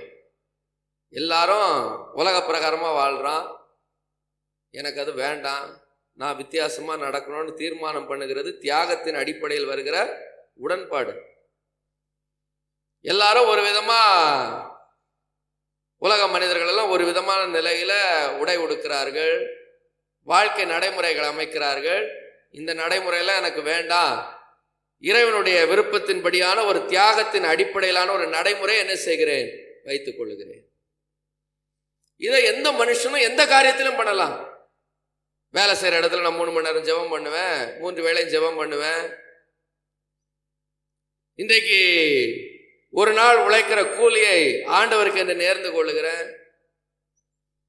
இல்லை காலில் செருப்பு போடாமல் நடக்கிறேன், இல்லை ஊழியங்களை செய்வேன், இல்லை இன்ன விதமான வஸ்திரங்களை தரித்து கொள்ளுவேன், இன்ன விதமாக நகைகளை களைந்து கொண்டு வாழுகிறேன். இப்படி எல்லாம் நிறைய தியாகங்கள் இருக்கு. இந்த தியாகத்தினால் செய்யப்படுகிற உடன்பாடுகள் இருக்கிறது. பெற்றோராகிய நாம் இயன்ற வரைக்கும் நம்முடைய பிள்ளைகளை நம்ம பண்ணுகிற தியாகத்தின் உடன்பாடோடு இணைத்து வளர்க்க என்ன செய்கிறோம், விரும்புகிறோம். நம்ம என்ன தியாகம் பண்ணியிருக்கிறோமோ, தியாகத்தினால் கடவுளோடு என்ன உடன்பாடு பண்ணியிருக்கிறோமோ அதுல பிள்ளைங்களை வளர்க்க முயற்சி பண்ணுகிறோம். ஒரு பிள்ளை அதை மீறி எனக்கு வாழ்க்கைக்கு எனக்கு எல்லாம் தெரியும், ஆண்டவர் இதை கேட்டாரா அதை கேட்டாரான்னு சொல்லி அந்த உடன்படிக்கையை விட்டு உடன்பாட்டை விட்டு வெளியே போனா நம்மள இறைவன் இரக்கம் பாராட்டி செய்த நன்மையான ஈவுகளினுடைய எந்த காரியத்திற்கும் அந்த பிள்ளை தகுதியானது இல்லை. அப்படிப்பட்ட பிள்ளைங்களை வாழ வைக்கணும்னு போனா என்னைக்குமே வாழ வைக்க என்ன செய்யாது, முடியாது. பரிசுத்தமானதில் இருந்து எடுத்து ஒருவன் பயன்படுத்தக்கூடாது என்று வேதம் சொல்லுகிறது. அறியாமல் பரிசுத்தமானதிலே புசித்தால் 5இல் 1 கூட்டி என்ன செய்யணுமா, வழங்கணுமா. அப்ப நான் ஒரு ஆண்டவருக்காக பயந்த வாழ்க்கை வாழுகிறேன், இதுல ஒரு உடன்பாடை எட்டி வாழுகிறேன், அந்த உடன்பாட்டின்படி என்னுடைய பிள்ளைகளை வளர்க்கிறேன் அப்படின்னு சொன்னா இந்த உடன்பாட்டு நிமித்தம் என்னுடைய வீட்டில் இருக்கிற ஆசீர்வாதம் வந்து என்ன செய்யும், இருக்கும். நம்ம குடும்பத்தில் அதற்கு என்ன ஒரு ஆசீர்வாதம் என்ன செய்யும், இருக்கும். இந்த ஆசீர்வாதத்தை எடுத்து என்னுடைய பிள்ளைகளை இந்த நிலையில் ஆக்க வேண்டும் என்று விரும்பினா அந்த பிள்ளைகளும் அந்த உடன்பாட்டில் நிலைத்திருந்தால் தான் அதை என்ன செய்ய முடியும், கொடுக்க முடியும். மற்றதெல்லாம் உலகத்துல என்னெல்லாம் அடிபடணுமோ அத்தனை அடியும் பட்டு உலக மனிதர்கள் எப்படியெல்லாம் திருத்தப்படுகிறார்களோ அதே போல திருத்தப்பட்டு வாழ்க்கையில பலவீனப்பட்டு கடைசியில் ஏதோ நிலையில வாழ்ந்துட்டு போகும். அழிந்து போக நான் சொல்ல மாட்டேன், ஆனா இந்த உடன்பாட்டின் ஆசீர்வாதத்தில் என்ன செய்யாது, இருக்காது. இதனால்தான் தாயும் தகப்பனையும் கனம் பண்ணுவாயாகன்னு வேதம் என்ன செய்யறது, இந்த உடன்பாட்டு இருக்காங்க. இந்த உடன்படிக்கை உள்ள வீட்டில் இறைவனோடு உள்ள உடன்படிக்கையில நிலைத்திருக்கிற இடத்துல அங்கிருந்து ஆசீர்வாதம் என்ன செய்கிறது, வருகிறது. பெற்றோரே உடன்படிக்கையை மீறினா பிள்ளைகளுக்கு ஏது ஆசீர்வாதம்? பிள்ளைகள் உடன்படிக்கையை மீறினா அந்த வீட்டில் இறைவனால் அருளப்பட்ட ஆசீர்வாதத்தில் அவர்களுக்கு ஏது பங்கு? களஞ்சியத்திலிருந்து எடுத்து கொடுக்கலாம், ஆலையிலிருந்து எடுத்து கொடுக்கலாம். இதெல்லாம் நம்ம ஆசையினால நம்ம என்ன செய்யறது, செய்கிறது, எப்படியாவது வாழ வச்சிடலான்னு. எப்படியாவது வாழ வைத்திடலான்னு. இல்ல இல்ல, தியாகத்தினால் அவரோடு பண்ணப்பட்ட உடன்பாடுகள், அந்த தியாகத்தை கேட்டார். பழைய ஏற்பாட்டு காலத்தில் விருத்த சேதனம் பண்ணணும்னு ஒரு தியாகத்தை என்ன செய்தாரு, வைத்தார். ஆண் மகவுகள் எல்லாம் விருத்த சேதனம் செய்யப்படணும். அதனால அவருக்கு என்ன பயன்? ஒன்றும் இல்லை. ஒரு தியாகம் அவனுடைய சரீரத்தில் என்ன செய்யணும், இருக்கணும்னு விரும்பினார். இறை நம்பிக்கை நிமித்தம், தன்னுடைய மூதாதையர்கள் நிமித்தம் தன்னுடைய சரீரத்தில் ஒரு தியாகத்தை அவன் என்ன செய்யணும், ஒரு ஆண் மகன் என்று சொன்னா வைத்திருக்கணும்னு விரும்பினார். அதற்கு தான் விருத்த சேதனத்தை என்ன செய்தாரு, ஏற்படுத்தினார். இயேசு இந்த உலகத்தில் வந்த பிறகு சரீரத்தின் மூலமாய் அல்ல, ஆவியின் மூலான நம்பிக்கை விதைக்கப்பட்ட பிற்பாடு சரீரத்தில் தியாகம் அல்ல, ஆவிக்குரிய ஆன்மீகத்துக்கு அடுத்த தியாகம் அதற்கு முன்னிலை கொடுத்தாரு. எந்த தியாகத்தையுமே நான் சுமக்க மாட்டேன், எனக்கு இஷ்டத்தின்படி வாழுவேன், எனக்கு விருப்பத்தின்படி நடப்பேன்னு ஒரு பிள்ளை போனா அந்த வீட்டின் குடும்பத்திற்கு கர்த்தர் செய்த எல்லா நன்மைகளுக்கும் அந்த பிள்ளை என்ன செய்யுது, தூரமா போகுது. அதன் பிற்பாடு புதுசா ரட்சிக்கப்படுகிறவன் எப்படி வாழ்க்கையில் அடிபட்டு உணர்ந்து வாழ்க்கையை கொண்டு செல்கிறானோ அதே போலவே அவனுடைய வாழ்க்கை என்ன செய்யுது, அமைக்கப்படுது. நிறைய நேரம் பெற்றார் அதை குறித்து மன வருத்தப்படுகிறாங்க, கண்ணீர் விடுகிறாங்க, கவலையோடு ஜெபம் பண்ணுகிறாங்க. மனம் மாறுதல என்ன செய்ய முடியல, பார்க்க முடியல. அந்தி கிறிஸ்து வரும்போது அவனை பற்றிய வேதத்தினுடைய விளக்கம் தானியேலின் புஸ்தகத்தில் விவரணமாய் சொல்லப்பட்டிருக்கிற உடன்படிக்கைகளை என்ன செய்வானா, மீறுவானா. 2 நாடு ஒரு உடன்படிக்கை பண்ண அந்த உடன்படிக்கை என்ன செய்வானா, மீறி செய்வானா. ஒப்பந்தம் போட்டு அந்த ஒப்பந்தத்தை என்ன செய்வானா, மீறுவானா. இன்றைக்கு இறைவனோடு ஒரு குடும்பத்திற்கு இருக்கிற ஒப்பந்தத்தை மீறுகிற எல்லா பிள்ளைகளும் ஞாபகத்தை வைத்துக் கொள்ளுங்க. இது ஒரு அந்தி கிறிஸ்துவனுடைய ஆவி, ஆன்டி கிரைஸ்ட், கிறிஸ்துவுக்கு எதிரான ஆவி. அப்படிப்பட்டவங்களுக்குள்ள பரிசுத்த ஆவியெல்லாம் இருக்காது. கிறிஸ்துவுக்கு எதிரடையான ஒரு ஆவி, எதிர்ப்பின் ஆவி. அத தமிழ் வேதாகம் அந்தி கிறிஸ்து என்று சொல்லுகிறது, ஆங்கில வேதாகம் ஆன்டி கிரைஸ்ட், கிறிஸ்துவுக்கு எதிரான ஆவி. அப்படிப்பட்டவங்களுடைய வாழ்க்கையை பார்த்தீங்கன்னா எல்லாருமே எதிர்த்து நடப்பாங்க, எல்லாருமே என்ன செய்வாங்க, எதிர்த்து கொண்டு வாழ்வாங்க. அப்படிப்பட்ட பிள்ளைகளை கவனித்து பாருங்க, எல்லா உடன்படிக்கைகளையும் எதிர்த்து வாழும். என்ன செய்திருவார் ஆண்டவர், எனக்கு அறிவு இருக்கு, ஞானம் இருக்கு, புத்தி இருக்கு, பாட வேண்டிய எல்லா அடியும் பட்டு அந்த அடியினால இவங்க அவஸ்தைப்படுறது மட்டும் இல்லை, அவங்க குடும்பமும் அவஸ்தைப்பட்டு கடைசியில அறிவடைகிற காலத்துல வாழ்க்கையில பட்ட வேதனைக்கு என்ன பண்றது,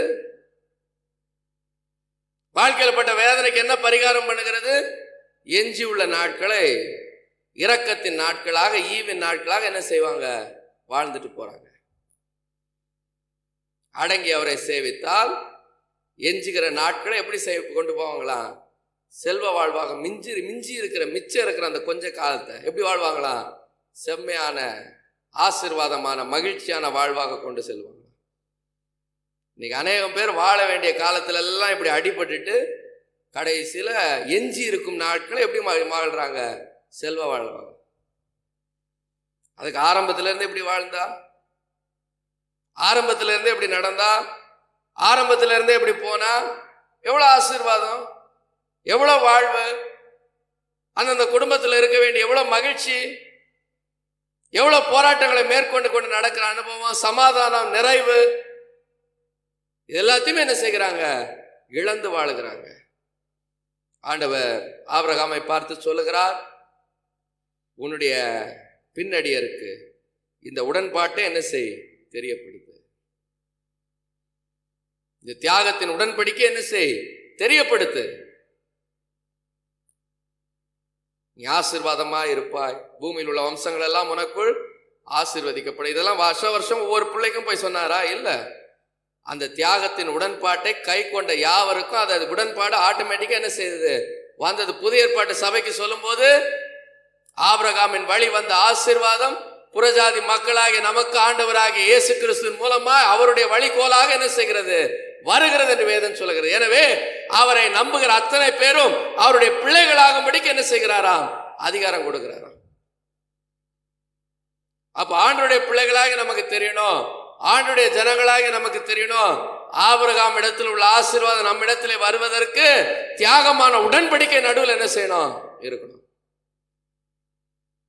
தியாகத்தின் அடிப்படையிலான உடன்படிக்கை இருந்தாதான் அந்த நிலையில வாழ முடியும். மற்றவங்க எல்லாம் இயேசுவே இயேசுவே ஆசீர்வதியும், வாழ வையும், நடத்தும், இல்லை இல்லை. இன்னும் சிலர் எனக்கு வாழ்க்கையில நான் இப்படி எல்லாம் தீர்மானம் பண்ணியிருக்கிறேன், அதெல்லாம் வேற. தலைமுறை தலைமுறையாக பரிசுத்தத்தின் அடிப்படையில, இறை நம்பிக்கையின் கொள்கையின் அடிப்படையில, ஆண்டுடைய நடத்துதலின் அடிப்படையில தொடர்ச்சியாய் வருகிற ஆசீர்வாதம் என்று ஒன்று உண்டு. இயேசு கிறிஸ்துவின் மூலமாய் அந்த ஆசீர்வாதத்திற்கு நாம் எப்படி இருக்கிறோமா? சுதந்திரவாளிகளா இருக்கிறோமா?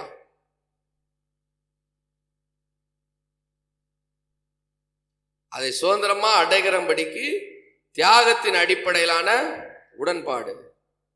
அப்படிப்பட்டவர்களை பற்றி வேதம் சொல்லுகிற சங்கீதம் 22 அதிகாரம் 30 வாசிங்க. சங்கீதம் 22 அதிகாரம் 30 ஒரு சந்ததி அவரை சேவிக்கும், தலைமுறை தலைமுறையாக அது ஆண்டவருடைய சந்ததி எனப்படும். A generation will serve him, and for generation to generation they will be known as God's descendants. ஒரு சந்ததி அவரை சேவிக்கும், தலைமுறை தலைமுறையாக ஆண்டவருடைய வழி தோன்றலாக வந்த சந்ததி என்று அது என்ன செய்யப்படுமா? சொல்லப்படுமா? நம்முடைய வழி தோன்றலாக நம்முடைய பிள்ளைகள் இருக்கிறாங்க. நம்முடைய குடும்பத்தில் பிறக்கும் பிள்ளைகள், நம்முடைய வீட்டின் எல்லைகளுக்குள் வளர்க்கப்படுகிற பிள்ளைகள் எல்லாம் யாரு? நம்முடைய வழி தோன்றலான பிள்ளைகள். அப்படி வழி தோன்றலான பிள்ளைகள் என்று அழைக்கப்படுகிறவங்க நம்முடைய வழி தோன்றல் என்பதற்கு எந்த கேள்வி என்ன செய்யாது? கிடையாது. நம்ம பெற்று வளர்த்தாலும் இல்லை பிறருடைய பிள்ளைகளை எடுத்து நம்முடைய மடியில் வைத்து வளர்த்தாலும் அது அவருடைய சந்ததியா என்ன செய்யப்பட்டது? காலாகாலமா எண்ணப்பட்டது. போவாசுக்கும் ரூத்துக்கும் பிறந்த பிள்ளையை நகோமி தன்னுடைய மடியில் என்ன செய்தாலாம்? வளர்த்தாலும். எந்தவித ரத்த சம்பந்தமும் இல்லை, உறவு சம்பந்தம் மட்டும்தான். ஆனா அது அவளுடைய பிள்ளையாக என்ன செய்தாலாம்? வளர்த்தாலாம். ஆனால் நம்ம இடத்துல வளர்கிற பிள்ளைகள் நம்முடைய பிள்ளைகள். ஆனா will they be ever known as descendants of God? என்றாவது அவங்கள பார்க்கிறவங்க இவர்கள் இறைவனுடைய வழி தோன்றலான பிள்ளைகள் என்று சொல்லுவாங்களா? நம்முடைய பிள்ளைகளை நம்முடைய பிள்ளைகள் என்று சொல்லுகிறதுல மகிழ்ச்சி இருக்கிறது, பெருமிதம் இருக்கிறது. இப்படி வளர்த்தேன் என் பிள்ளைய, இப்படி கவனிச்சேன் என் பிள்ளைய, இப்படி படிக்க வச்சேன் என்னுடைய பிள்ளைய, இப்படி கல்யாணம் கட்டி கொடுத்தேன், இதெல்லாம் பெருமைப்படுகிறோம். But could we tell that they are the descendants of God? நான் எப்படி இறைவனுடைய பிள்ளையோ அதே போல அவர்களும் இறைவனுடைய வழித்தோன்றலான பிள்ளைகள் என்று சொல்ல முடியுமா? ஆண்டவராக இயேசு கிறிஸ்துவின் பின்னடையார்களான அவருடைய வழித்தோன்றலான சந்ததி என்ற பெயர் அவங்களுக்கு கொடுக்க முடியுமா? வேதம் சொல்லுகிறது ஒரு சந்ததி அவரை சேவிக்கும், தலைமுறை தலைமுறையாக அது ஆண்டவருடைய சந்ததி என்று என்ன செய்யப்படுமா? சொல்லப்படுமா? இன்னைக்கு உங்களுடைய வாழ்க்கையில யோசித்து பாருங்க. ஜெனரேஷன் ஆஃப்டர் ஜெனரேஷன், தலைமுறை தலைமுறையாக இறைவனுடைய வழி தோன்றலான சந்ததி என்று சொல்லப்படுற நிலையில வளர்ந்துருக்கிறீங்களா?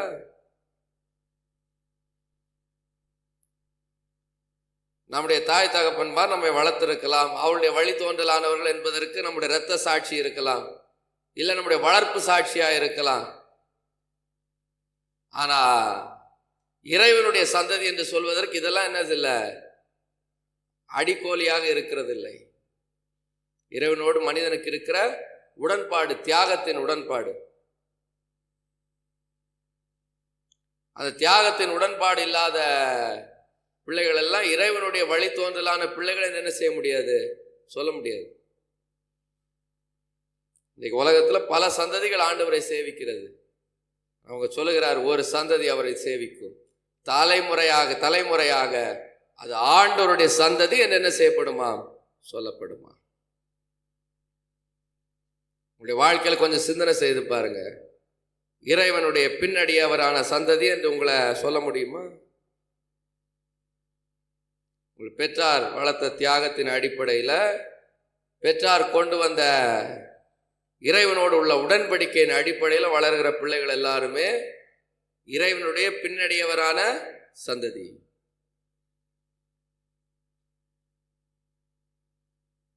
அவருடைய பிள்ளைகளும் இறைவனுடைய பின்னடியவரான சந்ததி. அவருடைய பிள்ளைகளும் இறைவனுடைய பின்னடியவரானவருடைய சந்ததி. ஒரு சந்ததி அவரை சேவிக்கிறது. தலைமுறை தலைமுறையாக அது ஆண்டவருடைய சந்ததி என்று என்ன செய்யப்படுகிறதா, சொல்லப்படுகிறதா. வாழ்க்கை குறித்து என்ன சொல்லுவீங்க? உங்களுடைய வாழ்க்கை குறித்து என்ன நினைப்பீங்க? உங்களுடைய வாழ்க்கை குறித்து என்ன எழுதப்படும்? பின் சந்ததிக்காக என்ன எழுதப்படும்? பாவத்தை வெறுத்து ஆண்டவருக்கு என்று தியாகமாய் வாழுகிற மனிதர்களுடைய நாமங்கள் பின்னடியவர்களுக்காக மேன்மையான சாட்சிகளாக வைத்து போகப்படுகிறது. மற்றவருடைய நாமங்கள் பின்னடியவர்களுக்கு தூஷணமாய் என்ன செய்யப்படுகிறதா, வைக்கப்பட்டு போகிறதா, நிந்தனையாக வைக்கப்படுகிறதா. தவறு இழைக்கிற மனிதர்களுடைய பெயர்கள் பின்னடியவர்களுக்கு எப்படி வைக்கப்படுகிறதா, நிந்தனையாக வைக்கப்படுகிறதா.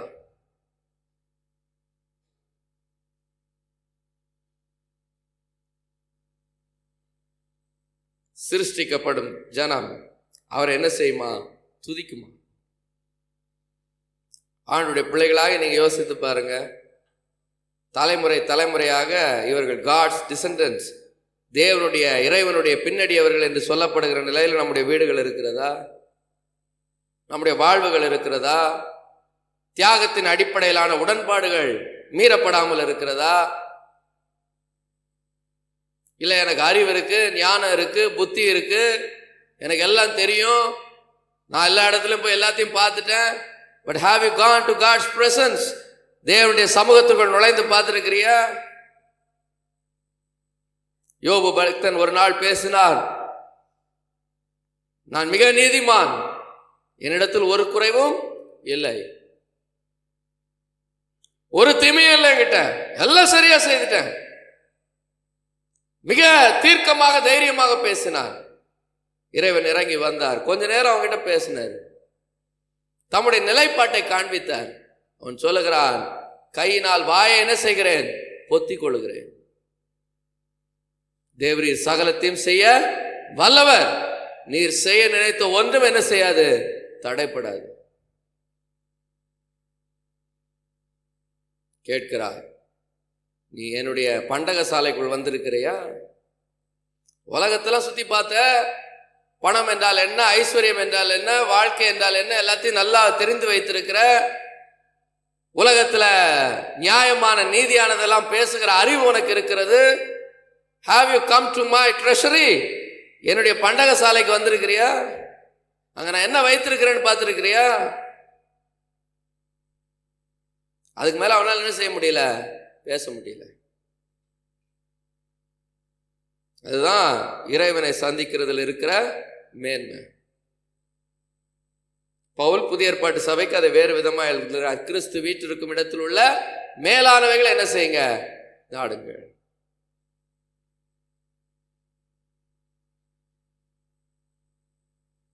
கிறிஸ்து வீற்றிருக்கும் இடத்தில் உள்ள மேலானவைகளை. அந்த பண்டக சாலையை யோபு காட்டி கொடுத்தார். அவன் சொல்லுகிறான், இதுக்கு மேல நான் பேச ஒண்ணுமே இல்லை. யாருமே நல்லவர்கள் கெட்டவர்கள் நான் என்ன செய்ய போறதில்ல, தீர்க்க போவதில்லை. எல்லாருக்காக ஜெபம் பண்றேன்.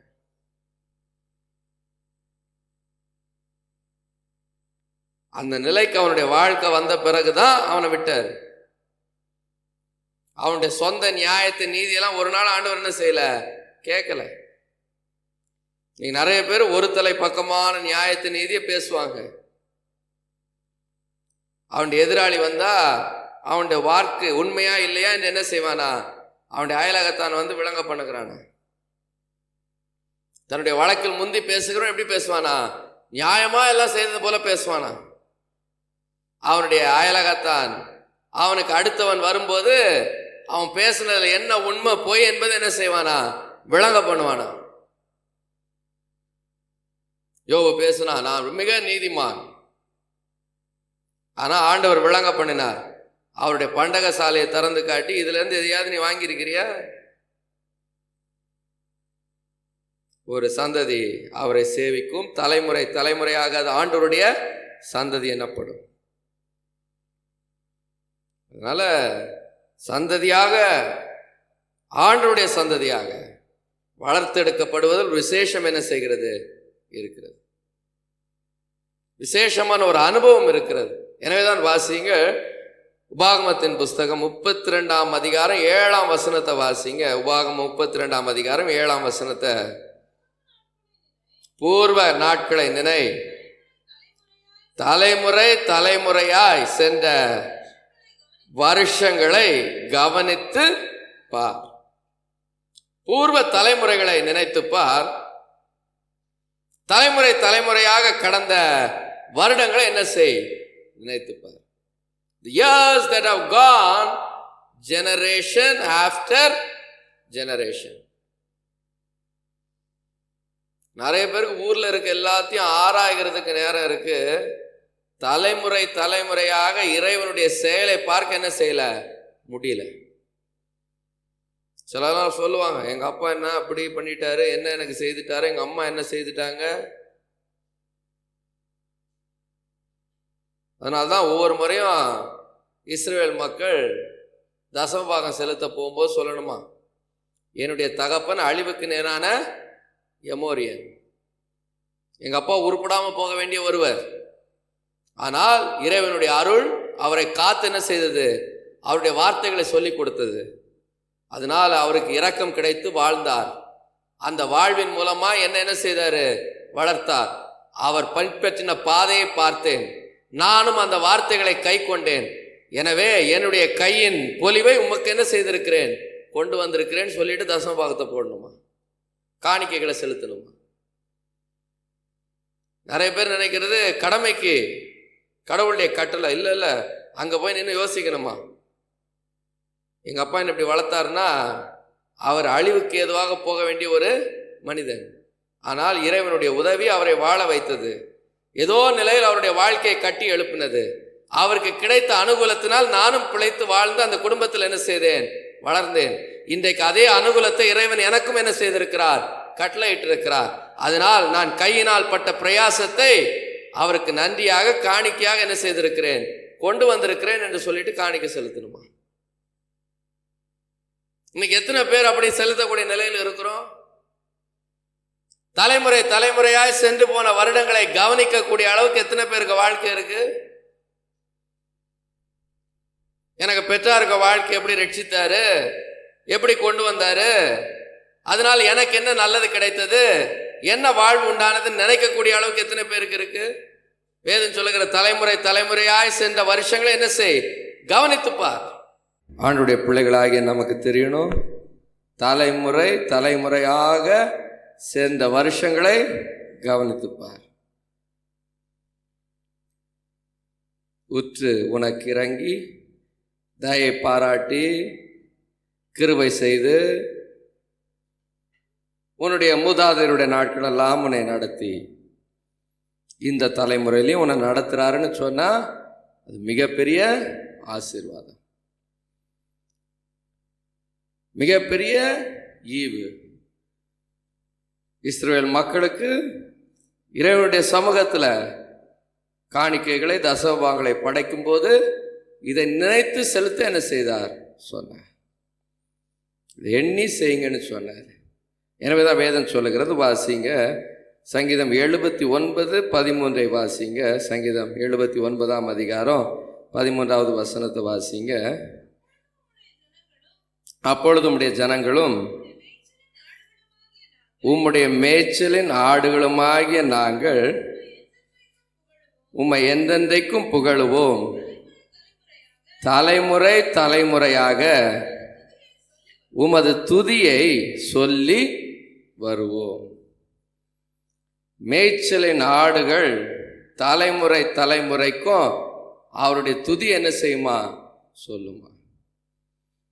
மேய்க்கப்படாத ஆடுகள், தங்களை தாங்களே மேய்த்து கொள்ளுகிற ஆடுகள் தலைமுறை தலைமுறைக்கு துதி என்ன செய்ய முடியாது, சொல்ல முடியாது.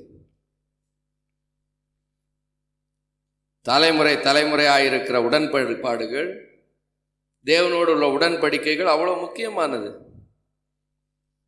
இன்றைக்கு விசுவாச குடும்பங்களை கவனித்தா இன்னைக்கு ரட்சிக்கப்படுகிற நிறைய பேருக்கு வாழ்க்கையை கவனித்து பார்த்தா தங்களுக்கு தாங்களே ஆறுதல் சொல்லிக் கொள்ளுகிறார்கள், தங்களுக்கு தாங்களே ஆலோசனைகளை சொல்லிக் கொள்ளுகிறார்கள், தங்களுக்கு தாங்களே மேய்ச்சலை என்ன செய்கிறார்கள், உருவாக்கி கொள்ளுகிறார்கள்.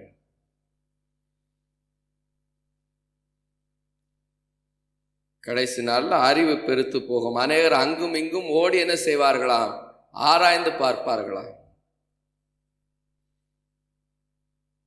இன்னைக்கு திருச்சபையை கவனித்து பார்த்தா எல்லா இடத்துலையும் ஓடி ஓடி ஆராயிறாங்க, வேதத்தின் ரகசியங்களை கற்றுக்கொள்கிறோன்றாங்க. என்ன பயன்? உன்னுடைய வாழ்வோடு சம்பந்தம் இல்லாத ரகசியங்கள் உனக்கு என்ன பயன்?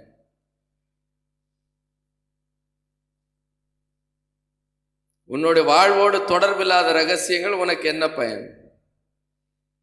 இன்னைக்கு ஜனத்தை பாருங்க, அடுத்தவன் வீட்டில் என்ன நடக்குதுன்னு ரொம்ப என்ன செய்வாங்க,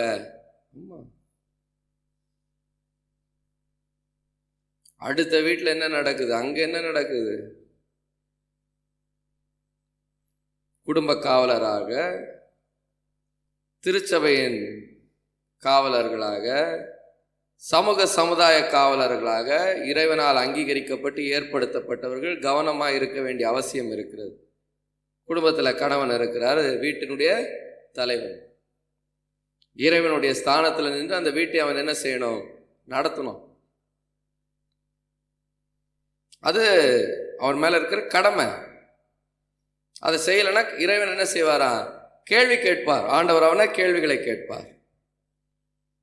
இப்படியே சமூக சமுதாய கடமைகள் இருக்கிறது. அதுல நம்ம நிற்கணும், கண்காணிக்கணும், நடக்கிறத தெரிந்து கொள்ளணும், ஆலோசனைகளை சொல்லணும். அது செய்யலைன்னா கேட்பார். ஒரு வேலை ஸ்தலத்தில் முக்கிய பதவியில் இருக்கிறோன்னா அதை கவனிக்கணும். சமூகத்தில் ஒரு முக்கியமான அந்தஸ்தில் இருக்கணும், கவனிக்கணும். நம்முடைய உறவினர்கள் நடுவில் நம்ம எல்லாரும் மதிக்கிறாங்கன்னா நம்ம பேச வேண்டிய வார்த்தை இருக்கும். மற்ற குடும்பத்தில் கரெக்ட் பண்ண வேண்டிய காரியங்கள் இருக்கும், அதை செய்யணும்.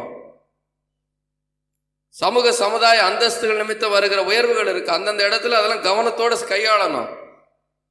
வேதம் சொல்லுகிறது, இறைவன் உங்கள் கையளித்த மந்தையை குறித்து எப்படி இருங்க, கவனமா இருங்கள் என்று சொல்லி திருச்சபையின் தலைவர்களுக்கு அந்த கட்டளை. அதை தவிர்த்து மற்றதுல நம்ம மிஞ்சின கர்மங்கள் என்ன செய்யக்கூடாது, தலையிடவே கூடாது. தன்னுடைய வாழ்க்கையை செம்மைப்படுத்த முடியாதவங்க பிறருடைய வாழ்க்கையை கவனித்து என்ன பயன்? ஒரு இடத்துல ஆண்டவர் ஒரு மனுஷனை வைத்து அவன் மேல் ஒரு நோக்கத்தை வைத்து அதை செய்யணும். எஸ்தரை கொண்டு போய் எங்க வைத்தார், அரண்மனையில வைத்தார். அப்போ மொர்தெகாய் எழுதி அனுப்புகிறான், இந்த காலத்தில் நீ செய்ய வேண்டியதை செய்வதற்காக இந்த மேன்மை உனக்கு என்ன செய்திருக்கலாம், கிட்டி இருக்கலாம்.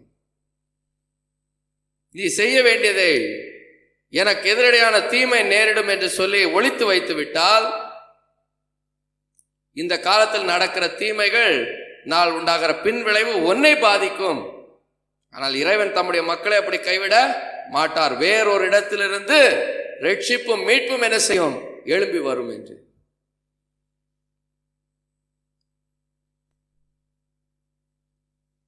அதனால மற்றவங்க வாழ்க்கையில நடக்கிறதெல்லாம் பார்த்துட்டு திரிவதல்ல, அவரவரை வைத்த இடத்துல உள்ளதை பார்த்து காரியங்களை வெளிப்படுத்தி செய்ய வேண்டிய நம்முடைய கடமை.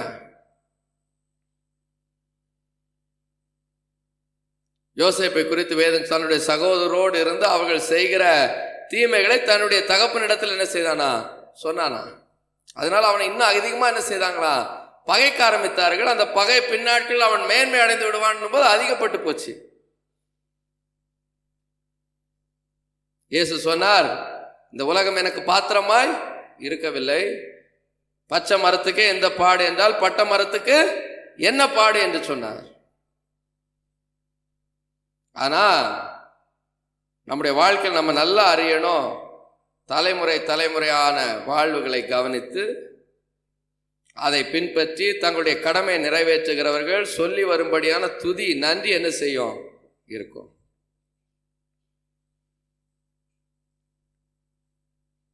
நிறைய பேருக்கு நன்றி அறிதல் என்று சொல்லுகிறது தற்கால வாழ்க்கையில் உள்ளவைகளில் இன்னைக்கு என்ன ஆசீர்வதிச்சு நன்றி, இன்னைக்கு இதை செய்தீர் நன்றி, இன்னைக்கு எனக்கு உதவி செய்தீர் நன்றி, இன்னைக்கு எனக்கு சுகம் கொடுத்தீர் நன்றி, இன்றைக்கு என்னுடைய ஜெபத்தை கேட்டீர், நன்றி. ஃப்ரம் த பிகினிங், ஆரம்பம் முதற்கொண்டு தலைமுறை தலைமுறையாக அவர் செய்த கிரியைகள் அங்கிருந்து வரணும். எப்ப அங்கிருந்து வருவாங்க? இன்றைக்கு உண்டான மாற்றம் எதற்காக தொடங்கப்பட்ட மாற்றம்னு தெரியறவன் என்ன செய்வான்? தெரிஞ்சுப்பான். சில வேளையில பெரிய பதவிகளில் அமர்கிறவர்கள் தங்களுடைய பள்ளி ஆசிரியர்களை வந்து சந்தித்து என்ன செய்கிறாங்க? ஆசீர்வாதம் பெற்று செல்கிறார்கள். அவருடைய அன்பை பரிமாறிக்கொண்டு செல்றாங்க. என்ன காரணம்? ஃப்ரம் தட் பிகினிங், அந்த ஆரம்பத்திலிருந்து என்ன செய்தாங்க? நடத்தினாங்க. அந்த ஆரம்பத்திலிருந்து என்ன கொண்டு வந்தாங்க? அந்த ஆரம்பத்திலிருந்து மாற்றத்தை கொண்டு வந்தாங்க. அந்த ஆரம்பம் இங்க என்ன செய்திருக்கு? இந்த நிலைக்கு என்னை கொண்டு வந்திருக்கிறது. இந்த நிலைக்கு ஆகும்படிக்கு அன்றைக்கே திட்டமிட பார்ப்போ. அதை பூர்வம் முதல் உள்ளதை கவனிக்கும் போது the purpose of life, வாழ்க்கையினுடைய அர்த்தம் என்ன செய்கிறது? புரிகிறது.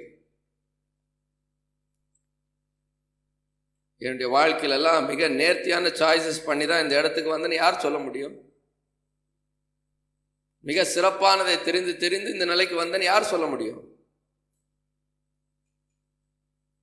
யாருமே இந்த உலகத்தில் என்ன செய்ய முடியாது, சொல்ல முடியாது. அப்படி மனிதனுடைய தெரிந்து கொள்ளுதல் முட்டாள்தனமானது என்பதற்கு அது சுற்றி ஒரு பெரிய இண்டஸ்ட்ரியே இருக்கு. லாட்ரி இண்டஸ்ட்ரி, கசினோ இண்டஸ்ட்ரிலாம் அதை சுற்றி தான் என்ன செய்யப்பட்டிருக்கு. சூதாட்டம் என்பது அதை சுற்றி தான் என்ன செய்யப்பட்டிருக்கு, அமைக்கப்பட்டிருக்கு. ஏதாவது 10 முடிவில் ஒரு முடிவாவது நமக்கு வாழ்வு தருமா என்கிற நம்பிக்கை மனுஷனுக்குள்ள அடியில் என்ன செய்யுது, இருக்கு. அந்த நம்பிக்கையின் அடிப்படையில தான் மொத்த சூதாட்டமும் என்ன செய்யப்பட்டிருக்கு, உருவாக்கப்பட்டிருக்கு. மனுஷனுடைய மூளை நிறைய கணிதங்களை தீர்க்கக்கூடியதான we are very bad at probability. ப்ராபபிலிட்டியை கணக்கு போட மனுஷனுடைய மூளையால் என்ன செய்யாது, நார்மல் திங்கிங்கில் நம்மளால முடியாது. அது இயற்கையாக நம்ம அப்படிதான் படைக்கப்பட்டிருக்கோம். 2 சாய்ஸ் கொடுத்து இதில் 1 என்று சொன்னால் அதை நம்மளால் தெரிந்து கொள்ள முடியும். ப்ராபபிலிட்டி என்று சொன்னால் நம்முடைய மனசு அப்படி என்ன செய்யாது, நினைக்கிற அளவுக்கு நமக்கு மன விருத்தி கிடையாது.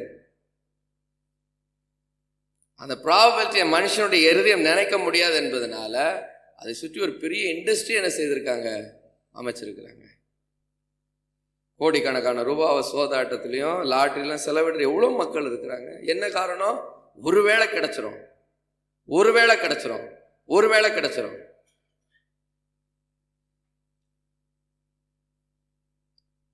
ஆணுடைய மக்களாக நாம் அப்படி அல்ல. ஆணுடைய மக்களாக நம்முடைய எண்ணங்கள் அப்படிப்பட்டவைகள் அல்ல. நம்முடைய வாழ்க்கையினுடைய எண்ணங்கள் யோசனைகளை ஆண்டுடைய சமூகத்தில் சீர்படுத்தி கரெக்ட் பண்ணிட்டே போனா அவர் கொண்டு வர வேண்டிய இடத்துக்கு என்ன செய்வார், கொண்டு வருவார். அப்போ சொல்லுவோம், not because of my choices but because of the outcome. என்னுடைய தெரிவுகளினால் அல்ல, என்னுடைய வாழ்க்கையில் நிகழ்ந்தவைகளால் இந்த இடத்திற்கு என்ன செய்திருக்கிறேன், வந்திருக்கிறேன். அதனால தெரிவுகள் அல்ல, நிகழ்வுகள் தான் நம்முடைய வாழ்க்கை என்ன செய்கிறது, நகர்த்துகிறது. நீங்க தெரிந்து கொள்கிறதுலாம் நிறைய விஷயங்களை தெரிந்து கொள்ளலாம். ஆனால் என்ன நடக்குதோ அதான் உங்க வாழ்க்கை என்ன செய்யும், நடத்தும். நிறைய பேர் நல்ல சாய்ஸ், சிறப்பான தெரிந்து கொள்ளுதல் இருந்தால் எல்லாம் சரியாயிடும். இல்லை இல்லை, நிகழ்வுகள் தான் உங்களுடைய வாழ்க்கையை நடத்துது. அதை நல்லா மனதில் வைத்துக் கொள்ளுங்க. உங்களுடைய தெரிவுகள் அல்ல, உங்களுடைய நிகழ்வுகள். நீங்கள் செலக்ட் பண்ணுற காரியங்கள் அல்ல, உங்களுடைய வாழ்க்கையில் நடக்கிறவைகள் தான் உங்கள் வாழ்க்கை என்ன செய்யுது, நகர்த்துகிறது. இன்னைக்கு விசுவாசிகள் நிறைய பேர் அப்படிதான், நிகழ்வுகளை விட்டு தெரிவுகளுக்கு மேலே. தெரிவுகள் பலவிதம் இருக்கிறது. சீட்டு மடியிலே போடப்படும், காரிய சித்தியோ கர்த்தரால் வருமா. சீட்டு போட்டு எங்க வரைக்கும் போச்சு தெரியுமா? சீட்டு சிலுவை வரைக்கும் வந்திருக்கு. அது தெரியும்ல. சிலுவையில் இயேசு தொங்கும் போது கூட ட்ரெஸ்ஸுக்கு என்ன போட்டானா, நம்ம ஆளுங்க பைபிளை திறந்து பார்க்கறது ஒரு இதுதான் சீட்டு தான். இன்னைக்கு என்ன சீட்டு நமக்கு வரும்? சீட்டு எங்க வரைக்கும் வந்திருக்கு, சிலுவை வரைக்கும் வந்திருக்கு. அதனால ஞாபகம் வச்சுக்கோங்க, நம்முடைய வாழ்வு என்று சொல்லுகிறது இப்படிப்பட்ட தெரிவுகளினால் அல்ல, நிகழ்வுகளினால் என்ன செய்யப்படுகிறது, நகர்த்தப்படுகிறது. அதனால தெரிவுகளுக்கு ரொம்ப முக்கியத்துவம் கொடுக்கறத விட நிகழ்வுகளுக்கு அதிக முக்கியத்துவம் என்ன செய்யுங்க, கொடுங்க. காற்றை கவனிக்கிறோம், என்ன செய்ய மாட்டானா? விதைக்க மாட்டானா? காற்றை கவனித்துட்டு கரெக்டா இந்த மாசம் இந்த வருஷம் மழை பெய்யுதுன்னு நினைக்கிறவனுக்கு விதைக்கவே முடியாதான்? அதனால தெரிவுகள் அல்ல, நிகழ்வுகள் உங்களை என்ன செய்யட்டும்? நடத்தட்டும். செய்ய வேண்டியது செய்யுங்க. கர்த்தருக்கு சித்தமாக நம்முடைய கையினால் என்ன செய்யும்? வாய்க்கும். காலையிலுடைய விதையை விதைத்து மாலையிலுடைய கையை தளர விடாத. தெரிவுகளை விட நிகழ்வுகளுக்கு ரொம்ப முக்கியத்துவம் இருக்கிறது. செய்ய வேண்டியதை செய்யணும், நடப்பிக்க வேண்டியதை நடப்பிக்கணும், எடுக்க வேண்டிய முயற்சியை எடுக்கணும், தளர்ச்சி அடையாமல் செய்ய வேண்டியவைகளை செய்யணும். எது வாய்க்கணும் உனக்கு தெரியாது, அது உனக்கு வேலை இல்லை. மனுஷன் இனி வரும் காரியங்களை பற்றிய தெரிவுகளை அறியாமல் இருக்க ஆண்டவர்களை ஒன்றின் பின் ஒன்றாக முரணாக என்ன செய்திருக்கிறாரா? வைத்திருக்கிறாரா?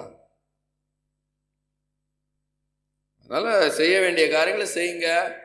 ஆண்டவர் நிகழ்வுகளை கொண்டு உங்களை என்ன செய்வாரு? நடத்துவார். நம்முடைய தெரிவுகள் நம்ம பலப்படுத்துறதுல நம்முடைய நிகழ்வுகள் தான் நம்ம என்ன செய்கிறது? பலப்படுத்துகிறது. அங்கே வேதம் சொல்லுகிறது, உமது துதியை தலைமுறை தலைமுறையாக என்ன செய்வோம்? சொல்லி வருவோம். அதே சங்கீதம் 89 அதிகாரம் 1 வசனத்தை வாசிங்க. Psalm 89:1. கர்த்தருடைய கிருபைகளை எந்தெந்தைக்கும் பாடுவேன்,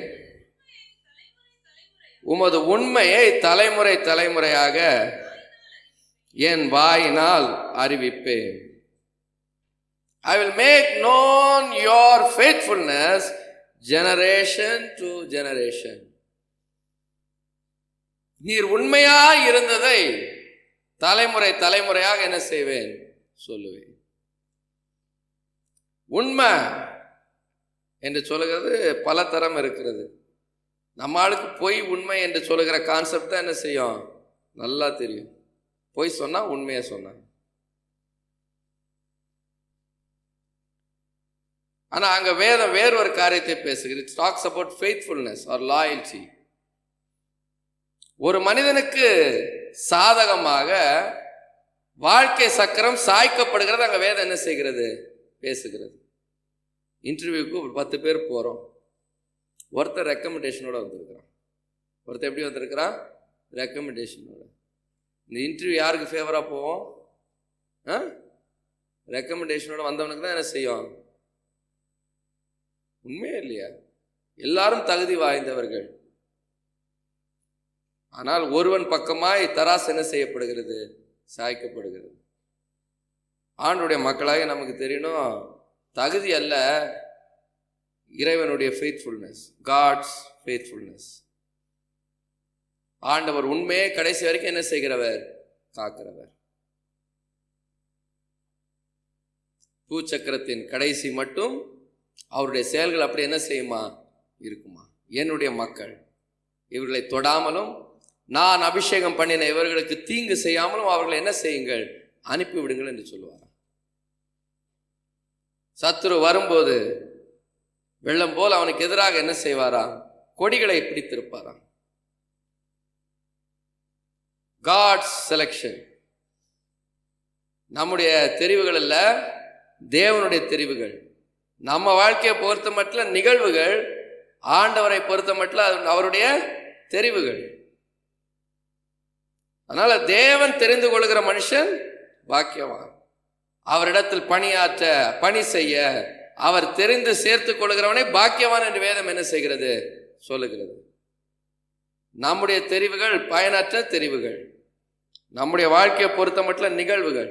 இறைவனை பொறுத்த மட்டும், ஆண்டவரை பொறுத்தப்பட்டுள்ள தெரிவுகள். தலைமுறை தலைமுறையாக உண்மை என்ன செய்கிறாரா? காக்கிறாரா? இந்த உலகம் நமக்கு என்னைக்குமே பாத்திரமா இருக்காது. ஆனா இந்த உலகத்தின் காரியங்களை நமக்கு ஃபேவரபிளாக ட்விஸ்ட் பண்ண ஆண்டவரால் என்ன செய்யும்? முடியும். அதனால உலகத்தை மாற்ற முயற்சி பண்ணாதீங்க. ஆண்டவருடைய தெரிவுகளுக்குள்ள, அவருடைய உண்மைகளுக்குள்ள நுழைய என்ன செய்யுங்க? முயற்சி பண்ணுங்க. ஆண்டவர் எனது வலது பக்கத்தில் இருக்கிறார், என்னை யார் மேற்கொள்ள முடியும்? ஆண்டவர் என்னோடு இருக்கிறார், யார் என்னை எதிர்த்து நிற்கக்கூடும்? அதனால உலகத்தை திருப்ப முயற்சி பண்ணாதீங்க. ஆண்டவருடைய தெரிவுகளில், ஆண்டவருடைய தெரிந்து கொள்ளுதல் நான் ஒருவனா என்ன செய்யணும்? இருக்கணும். ஆண்டவர் இந்த உலகத்தில் செய்ய விரும்பினா, ஒரு ஊரில் ஒரு காரியத்தை செய்ய விரும்பினா, ஒரு குடும்பத்தில் ஒரு காரியத்தை செய்ய விரும்பினா, ஒரு ஊழியத்தில் ஒரு காரியத்தை செய்ய விரும்பினா, வேலை ஸ்தலத்தில் ஒரு காரியத்தை செய்ய விரும்பினா, எங்கேயோ ஏதோ ஒரு விஷயத்தை அவர் செய்ய விரும்பினா, அவருக்கு சித்தமானது என்னுடைய கையினால் என்ன செய்யட்டும்? நடக்கட்டும். ஒரு முதலாளி தொழிலை செய்கிறான், அவனை ஆசீர்வதிக்கணும்னு விரும்புறாரு. நான் இருந்தால் என் மூலமா ஆசீர்வதித்தா அவன் எனக்கு எப்படி இருப்பான்? அவன் என் மேல கடாட்சியமா என்ன செய்வான்? இருப்பான். ஒரு குடும்பத்தின் அங்கத்தினா இருக்கிறேன், என்னால் அந்த குடும்பம் வாழ்ந்தா அந்த குடும்பத்தில் இருக்கிற எல்லாரும் என் மேல எப்படி இருப்பாங்க? கடாட்சியமா இருப்பாங்க. ஒரு சமுதாயத்தில், ஒரு சமூகத்தில் நான் இருக்கிறேன், அநேகருக்கு என்னால நன்மை உண்டாகிறது, மனிதர்கள் என் மேல் கடாட்சியமா என்ன செய்வாங்க? இருப்பாங்க. ஆண்டுடைய ஊழியத்தை செய்கிறேன், என்னால நிறைய பேருக்கு ஆசீர்வாதம், அநேகரின் இடத்துல கடாட்சியமா என்ன செய்வாங்க? இருப்பாங்க. காட் செலக்ஷன், தேவனுடைய தெரிவுகள், அவருடைய உண்மை என்ன செய்கிறது? விளங்க பண்ணுகிறது. உலகத்தெல்லாம் மாற்ற முடியாது. எங்கேயாவது தராசை கொஞ்சம் திருப்பி நமக்காக தாங்கினாதான் என்ன செய்ய முடியும்? போக முடியும். நம்மளை பார்த்து நம்ம மேல் ஒரு அடையாளம் இட்டு, இவர்கள் என்னுடைய மக்கள், இவர்களுக்கு தீங்கு செய்யாதீங்க, இவங்களை எதிர்த்து நிற்காதீங்க, நான் அவருடைய வலது பக்கத்தில் நின்று அவர்களுக்கு தயவு செய்வேன் என்று சொல்லுகிறது மட்டும்தான் இந்த உலகத்தில் நம்ம என்ன செய்யும்? வாழ வைக்கும். ஆண்டவர் நமக்காக காரியங்களை சாய்த்து நமக்கு செய்கிற உதவி. ஏழை கூப்பிட்டான், கர்த்தர் கேட்டு அவனுடைய எல்லா போராட்டங்களுக்கு, சத்துருக்களுக்கு அவனை நீங்களாக்கி விடுவித்தார். ஆண்டுடைய பிள்ளைகளாக நமக்கு தெரியணும், சிங்க குட்டிகள் தாழ்ச்சி அடைந்து பட்டினியாய் இருக்கும், கர்த்தரை தேடுகிறவர்களுக்கோ ஒரு நன்மை என்ன செய்யாதான்? குறைவுபடாதான். Only when God tilts the scales in our favor. இந்த உலகத்தினுடைய தீமை என்ன செய்ய முடியாது? மாற்றவே முடியாது. வேதம் சொல்லுகிறது, இந்த உலகம் பொல்லாங்கனுக்குள்ள என்ன செய்கிறது? கிடக்கிறது. பொல்லாங்கனுக்குள்ள கிடக்குது இந்த உலகம். Unless otherwise God tilts the favor to us. நமக்காக காரியங்களை சாய்த்து செய்தால் ஒழிய நம்ம ஜெயமா என்ன செய்ய முடியாது? செய்ய முடியாது. எனவேதான் சங்கீதக்காரன் சொல்லும் போதும், பக்தர்கள் சொல்லும் போதும் சொல்லுகிறாங்க, நீர் எனக்கு துணை செய்து தேற்றுகிறதை என்னுடைய பகைவரும் கண்டு வெட்கம் கொள்ளும்படிக்கு எனக்கு அனுகூலமாக ஒரு அடையாளத்தை என்ன செய்யும்? காண்பியும் என்று. நமக்காக ஃபேவர் பண்ணுகிறத, நமக்காக சாய்ந்து செவி கொடுக்கிறத, நமக்கு அனுகூலமாய் அவர் செய்கிறத கொண்டுதான் இந்த உலகத்தில் என்ன செய்ய முடியும்? ஜெயிக்க முடியும். God's faithfulness. Generation after generation I will make know your faithfulness. உம்முடைய உண்மையை தலைமுறை தலைமுறையாக என்ன செய்வேன்? சொல்லி வருவேன், தெரியப்படுத்துவேன். கடைசி ஒரு வசனத்தை வாசித்து நான் முடிக்க விரும்புகிறேன். சங்கீதங்களின் புஸ்தகம் 145வது சங்கீதம் 4வது வசனத்தை வாசிங்க. தலைமுறை தலைமுறையாக உம்முடைய கிரியைகளின் புகழ்ச்சியை சொல்லி உம்முடைய வல்லமை உள்ள செய்கைகளை அறிவிப்பார்கள். தலைமுறை தலைமுறையாக உமது கிரியைகளின் புகழ்ச்சியை சொல்லி உம்முடைய வல்லமை உள்ள செய்கைகளை என்ன செய்வார்கள்? அறிவிப்பார்கள். They will declare your mighty work. நம்முடைய வாழ்க்கையிலெல்லாம் ஆண்டவருடைய செயல்கள் இருந்துட்டு தான் இருக்கு. ஆண்டவருடைய கிரியைகள் தொடர்ச்சியா இருக்கிறது. நான் நிற்பதும் நிர்மூலமாகாதிருப்பதும் அவருடைய சுத்த கிருபை தான் எல்லாருக்கும் வாழ்க்கை. There are certain points in life. வாழ்க்கையில் சில இடங்களில் வல்லமையான கிரியைகள், ஸ்ட்ராங் அண்ட் மைட்டி ஒர்க்ஸ், அந்த கிரியைகள் நம்ம என்ன செய்கிறது? நடத்துகிறது. பலத்த கரத்தோடும் வல்லமையோடும் தம்முடைய ஜனங்களை எகிப்திலிருந்து என்ன செய்தாராம்? புறப்பட பண்ணினார். He wanted to send forth his people from Egypt with a mighty hand. சும்மா போய் ராத்திரோட ராத்திரி தூக்கிட்டு வந்திருக்கலாம்.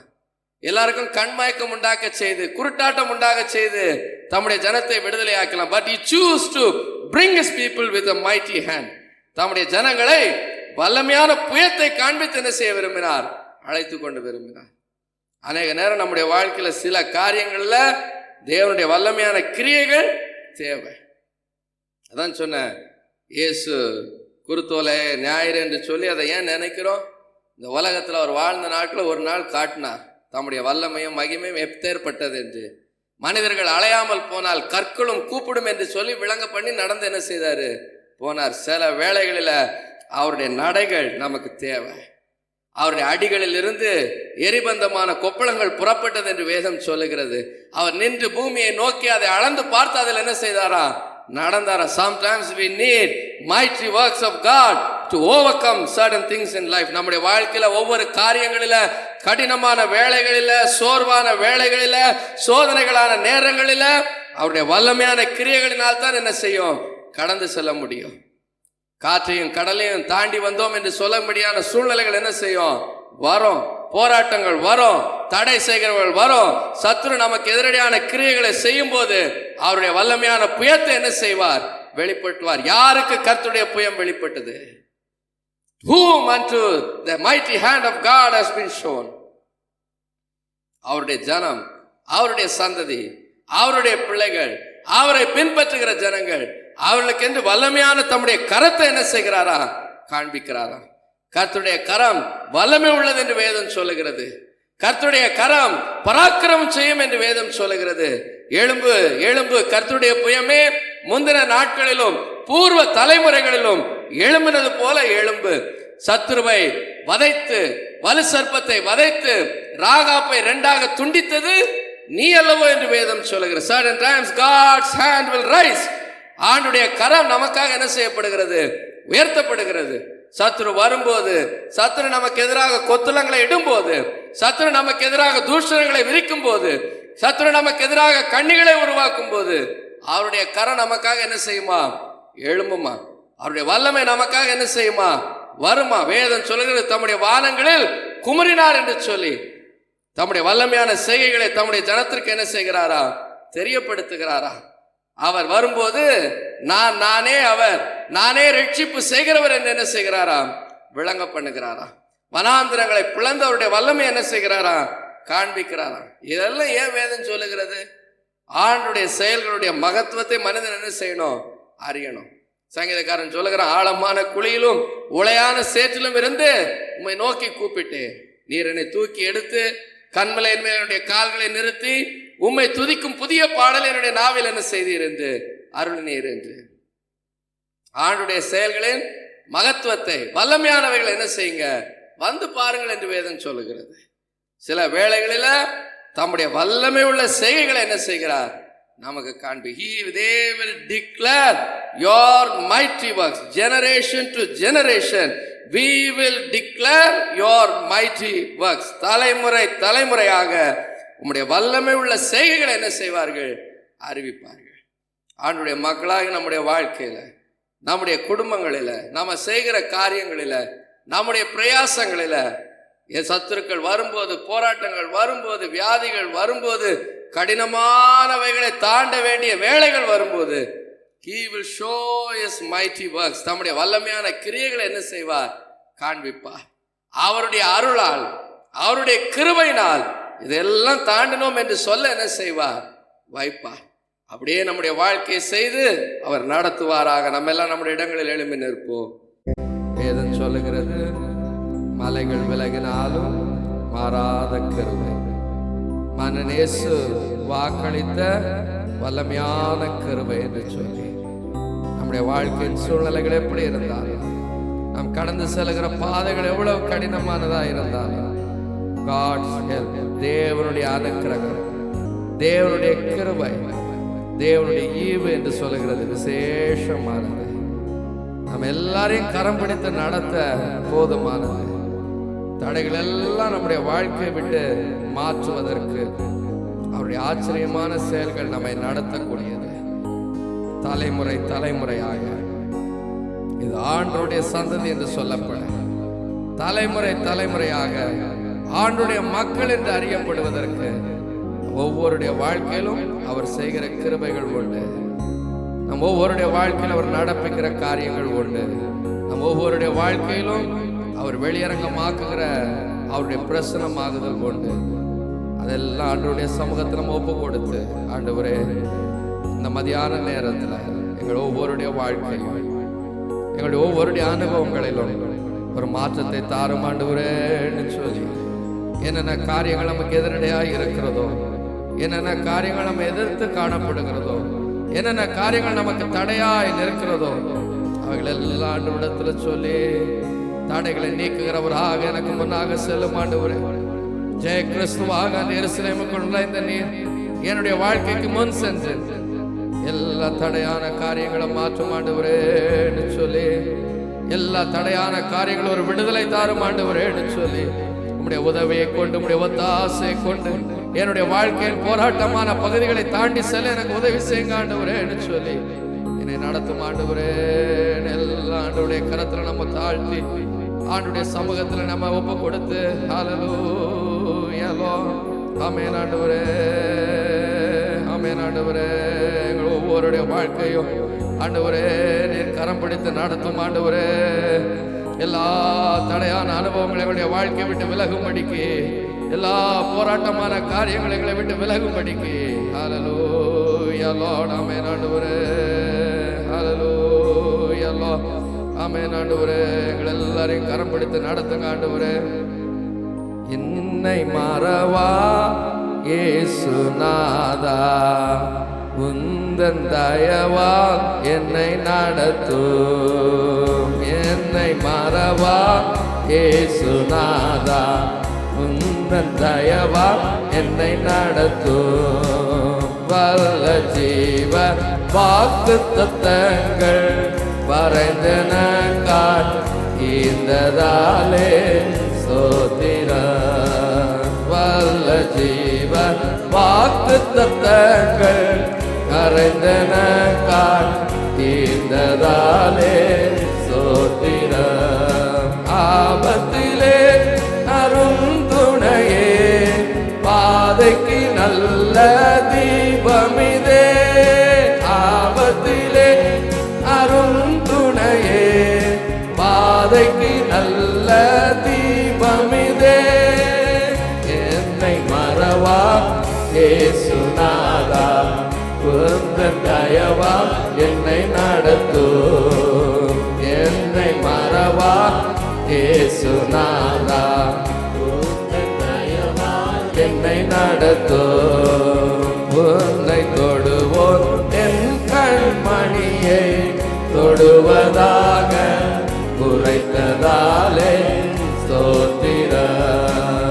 உன்னை தொடுவோர் என் கண்மணியை தொடுவதாக குறைத்ததாலே ஸ்தோத்திரம். என் மதிலாக அன்பரே என்னை காத்திடுமே.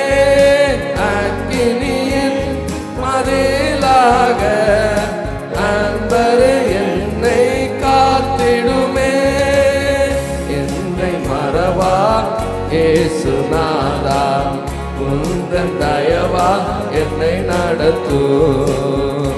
என்னை மறவா இயேசுநாதா, உந்தன் தயவா என்னை நடத்தும். பயப்படாதே வலக்கரத்தாலே பாதுகாப்பே என்றதாலே ஸ்தோத்திரம்.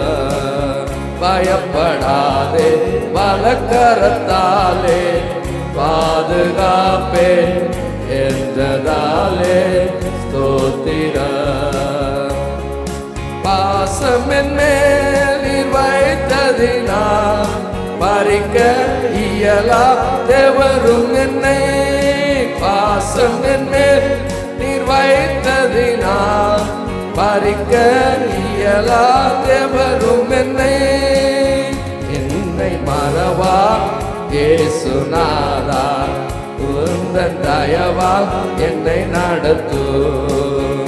என்னை மறவா இயேசுநாதா, உந்தன் தயவா என்னை நடத்தும். பயப்படாதே வலக்கரத்தாலே பாதுகாப்பே என்றதாலே ஸ்தோத்திரம். பயப்படாதே வலக்கரத்தாலே பாதுகாப்பே என்றதாலே ஸ்தோத்திரம். பாசம் என் மேல் நீர் வைத்ததினால் பறிக்க இயலா தேவரும் என்னை. பாசம் என் மேல் நீர் வைத்த வைத்ததினால் எவரும் என்னை பாசம் என்னே நீர் வைத்ததினால் பறிக்க இயலா எவரும் என்னை மறவா இயேசுநாதா உந்தன் தயவா என்னை நடத்தும் என்னை மறவா இயேசுநாதா உந்தன் தயவா என்னை நடத்தும் எல்லா கரங்களை உயர்த்தி என்னை மறவா இயேசுநாதா உந்தன் தயவா என்னை நடத்தும் என்னை மறவா இயேசுநாதா உந்தன் தயவா என்னை நடத்தும். ஹல்லேலூயா. எல்லாருடைய கரங்களை ஒப்பு கொடுத்து ஆண்டவரே எங்களை நடத்தும் ஆண்டவரே சொல்லி ஹல்லேலூயா லார்ட் ஆண்டவரே எங்களை எல்லாரும் நடத்தும் ஆண்டவரே. ஒவ்வொருடைய வாழ்க்கையின் போராட்டங்கள் தடுமாற்றங்கள் பயங்கள் நீங்க எல்லா போராட்டங்கள் நீங்க எல்லா பலவீனங்கள் நீங்க எல்லா கட்டப்பட்ட அனுபவங்கள் மாற சத்துடைய வலிமைகள் எல்லாம் நிர்மூலமாக்கப்பட ஹல்லேலூயா லார்ட் ஆமென் ஆண்டவரே. ஒவ்வொருவரையும் நடத்துங்க ஆண்டவரே, ஒவ்வொருவரையும் பலப்படுத்துங்க ஆண்டவரே, ஒவ்வொருவருக்கும் கிருபை செய்யுங்க ஆண்டவரே. ஹல்லேலூயா லார்ட். சென்றாரே அவர் நல்லவர், அவர் கிருபை என்றும் உள்ளதே. சென்றாரே அவர் நல்லவர், அவர் கிருபை என்றும் உள்ளதே. சென்றாரே அவர் நல்லவர், அவர் கிருபை என்றும் உள்ளதே. பாதுகாத்தாரே அவர் நல்லவர், அவர் கிருபை என்றும் உள்ளதே. என்னை நடத்தினார் அவர் நல்லவர், அவர் கிருபை என்றும் உள்ளதே. கரங்களை உயர்த்தி என்னை நடத்தினார் அவர் நல்லவர், அவர் கிருபை என்றும் உள்ளதே. என்னை நடத்தினார் அவர் நல்லவர், அவர் கிருபை என்றும் உள்ளதே.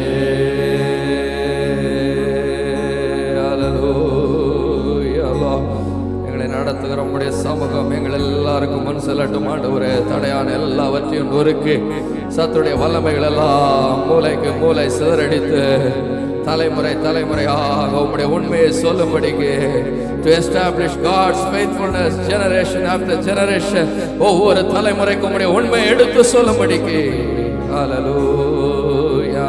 என்னை நடத்தினார் அவர் நல்லவர், அவர் கிருபை என்றும் உள்ளதே. என்னை நடத்தினார் அவர் நல்லவர், அவர் கிருபை என்றும் உள்ளதே. ஹல்லேலூயா. எங்கள் எல்லாரையும் கரம் பிடித்து நடத்துங்க ஆண்டவரே. எங்கள் எல்லாருடைய வாழ்க்கை ஜெயத்தின் வழியில் செல்ல ஆண்டவரே அடைப்பட்ட வாசல்கள் எல்லாம் திறந்து சத்துடைய வலிமைகள் எல்லாம் முறியடித்து அப்பா ஹல்லேலூயா. ஓர் புது பாதை தோன்றிடுதே, போக்கும் தம் கைகள் தாங்கிடுதே. ஓர் புது பாதை தோன்றிடுதே, போக்கும் தம் கைகள் தாங்கிடுதே. கர்த்தரிடமே உடன்படிக்கை காத்துக் கொள்வேன் நாள் வரையோ. கர்த்தரிடமே உடன்படிக்கை காத்துக் கொள்வேன்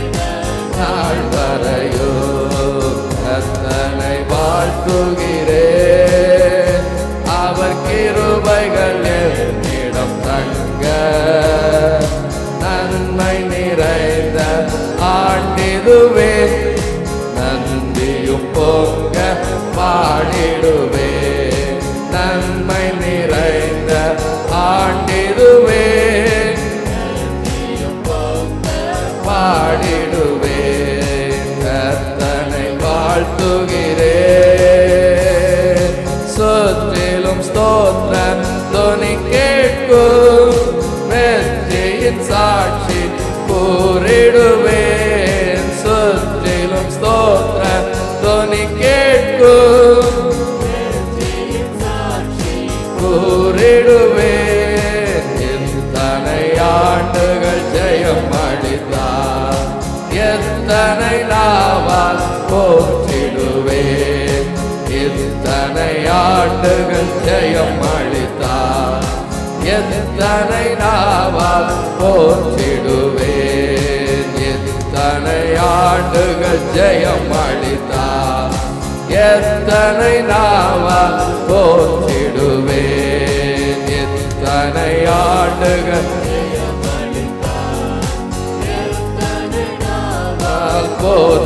போற்றிடுவேன் ஆண்டுகள் தோறும் வாக்குத்தத்தம் ஆண்டவர் அன்பார் ஈந்திடுவார் ஆண்டுகள் தோறும் வாக்குத்தத்தம் ஆண்டவர் அன்பார் ஈந்திடுவார் கர்த்தரை நம்பிய திடமனதார் கடந்திடுவேன் என் வாழ்வினையோ கர்த்தரை நம்பிய திடமனதார் கடந்திடுவேன் என் வாழ்வினையோ கர்த்தரை நம்பிய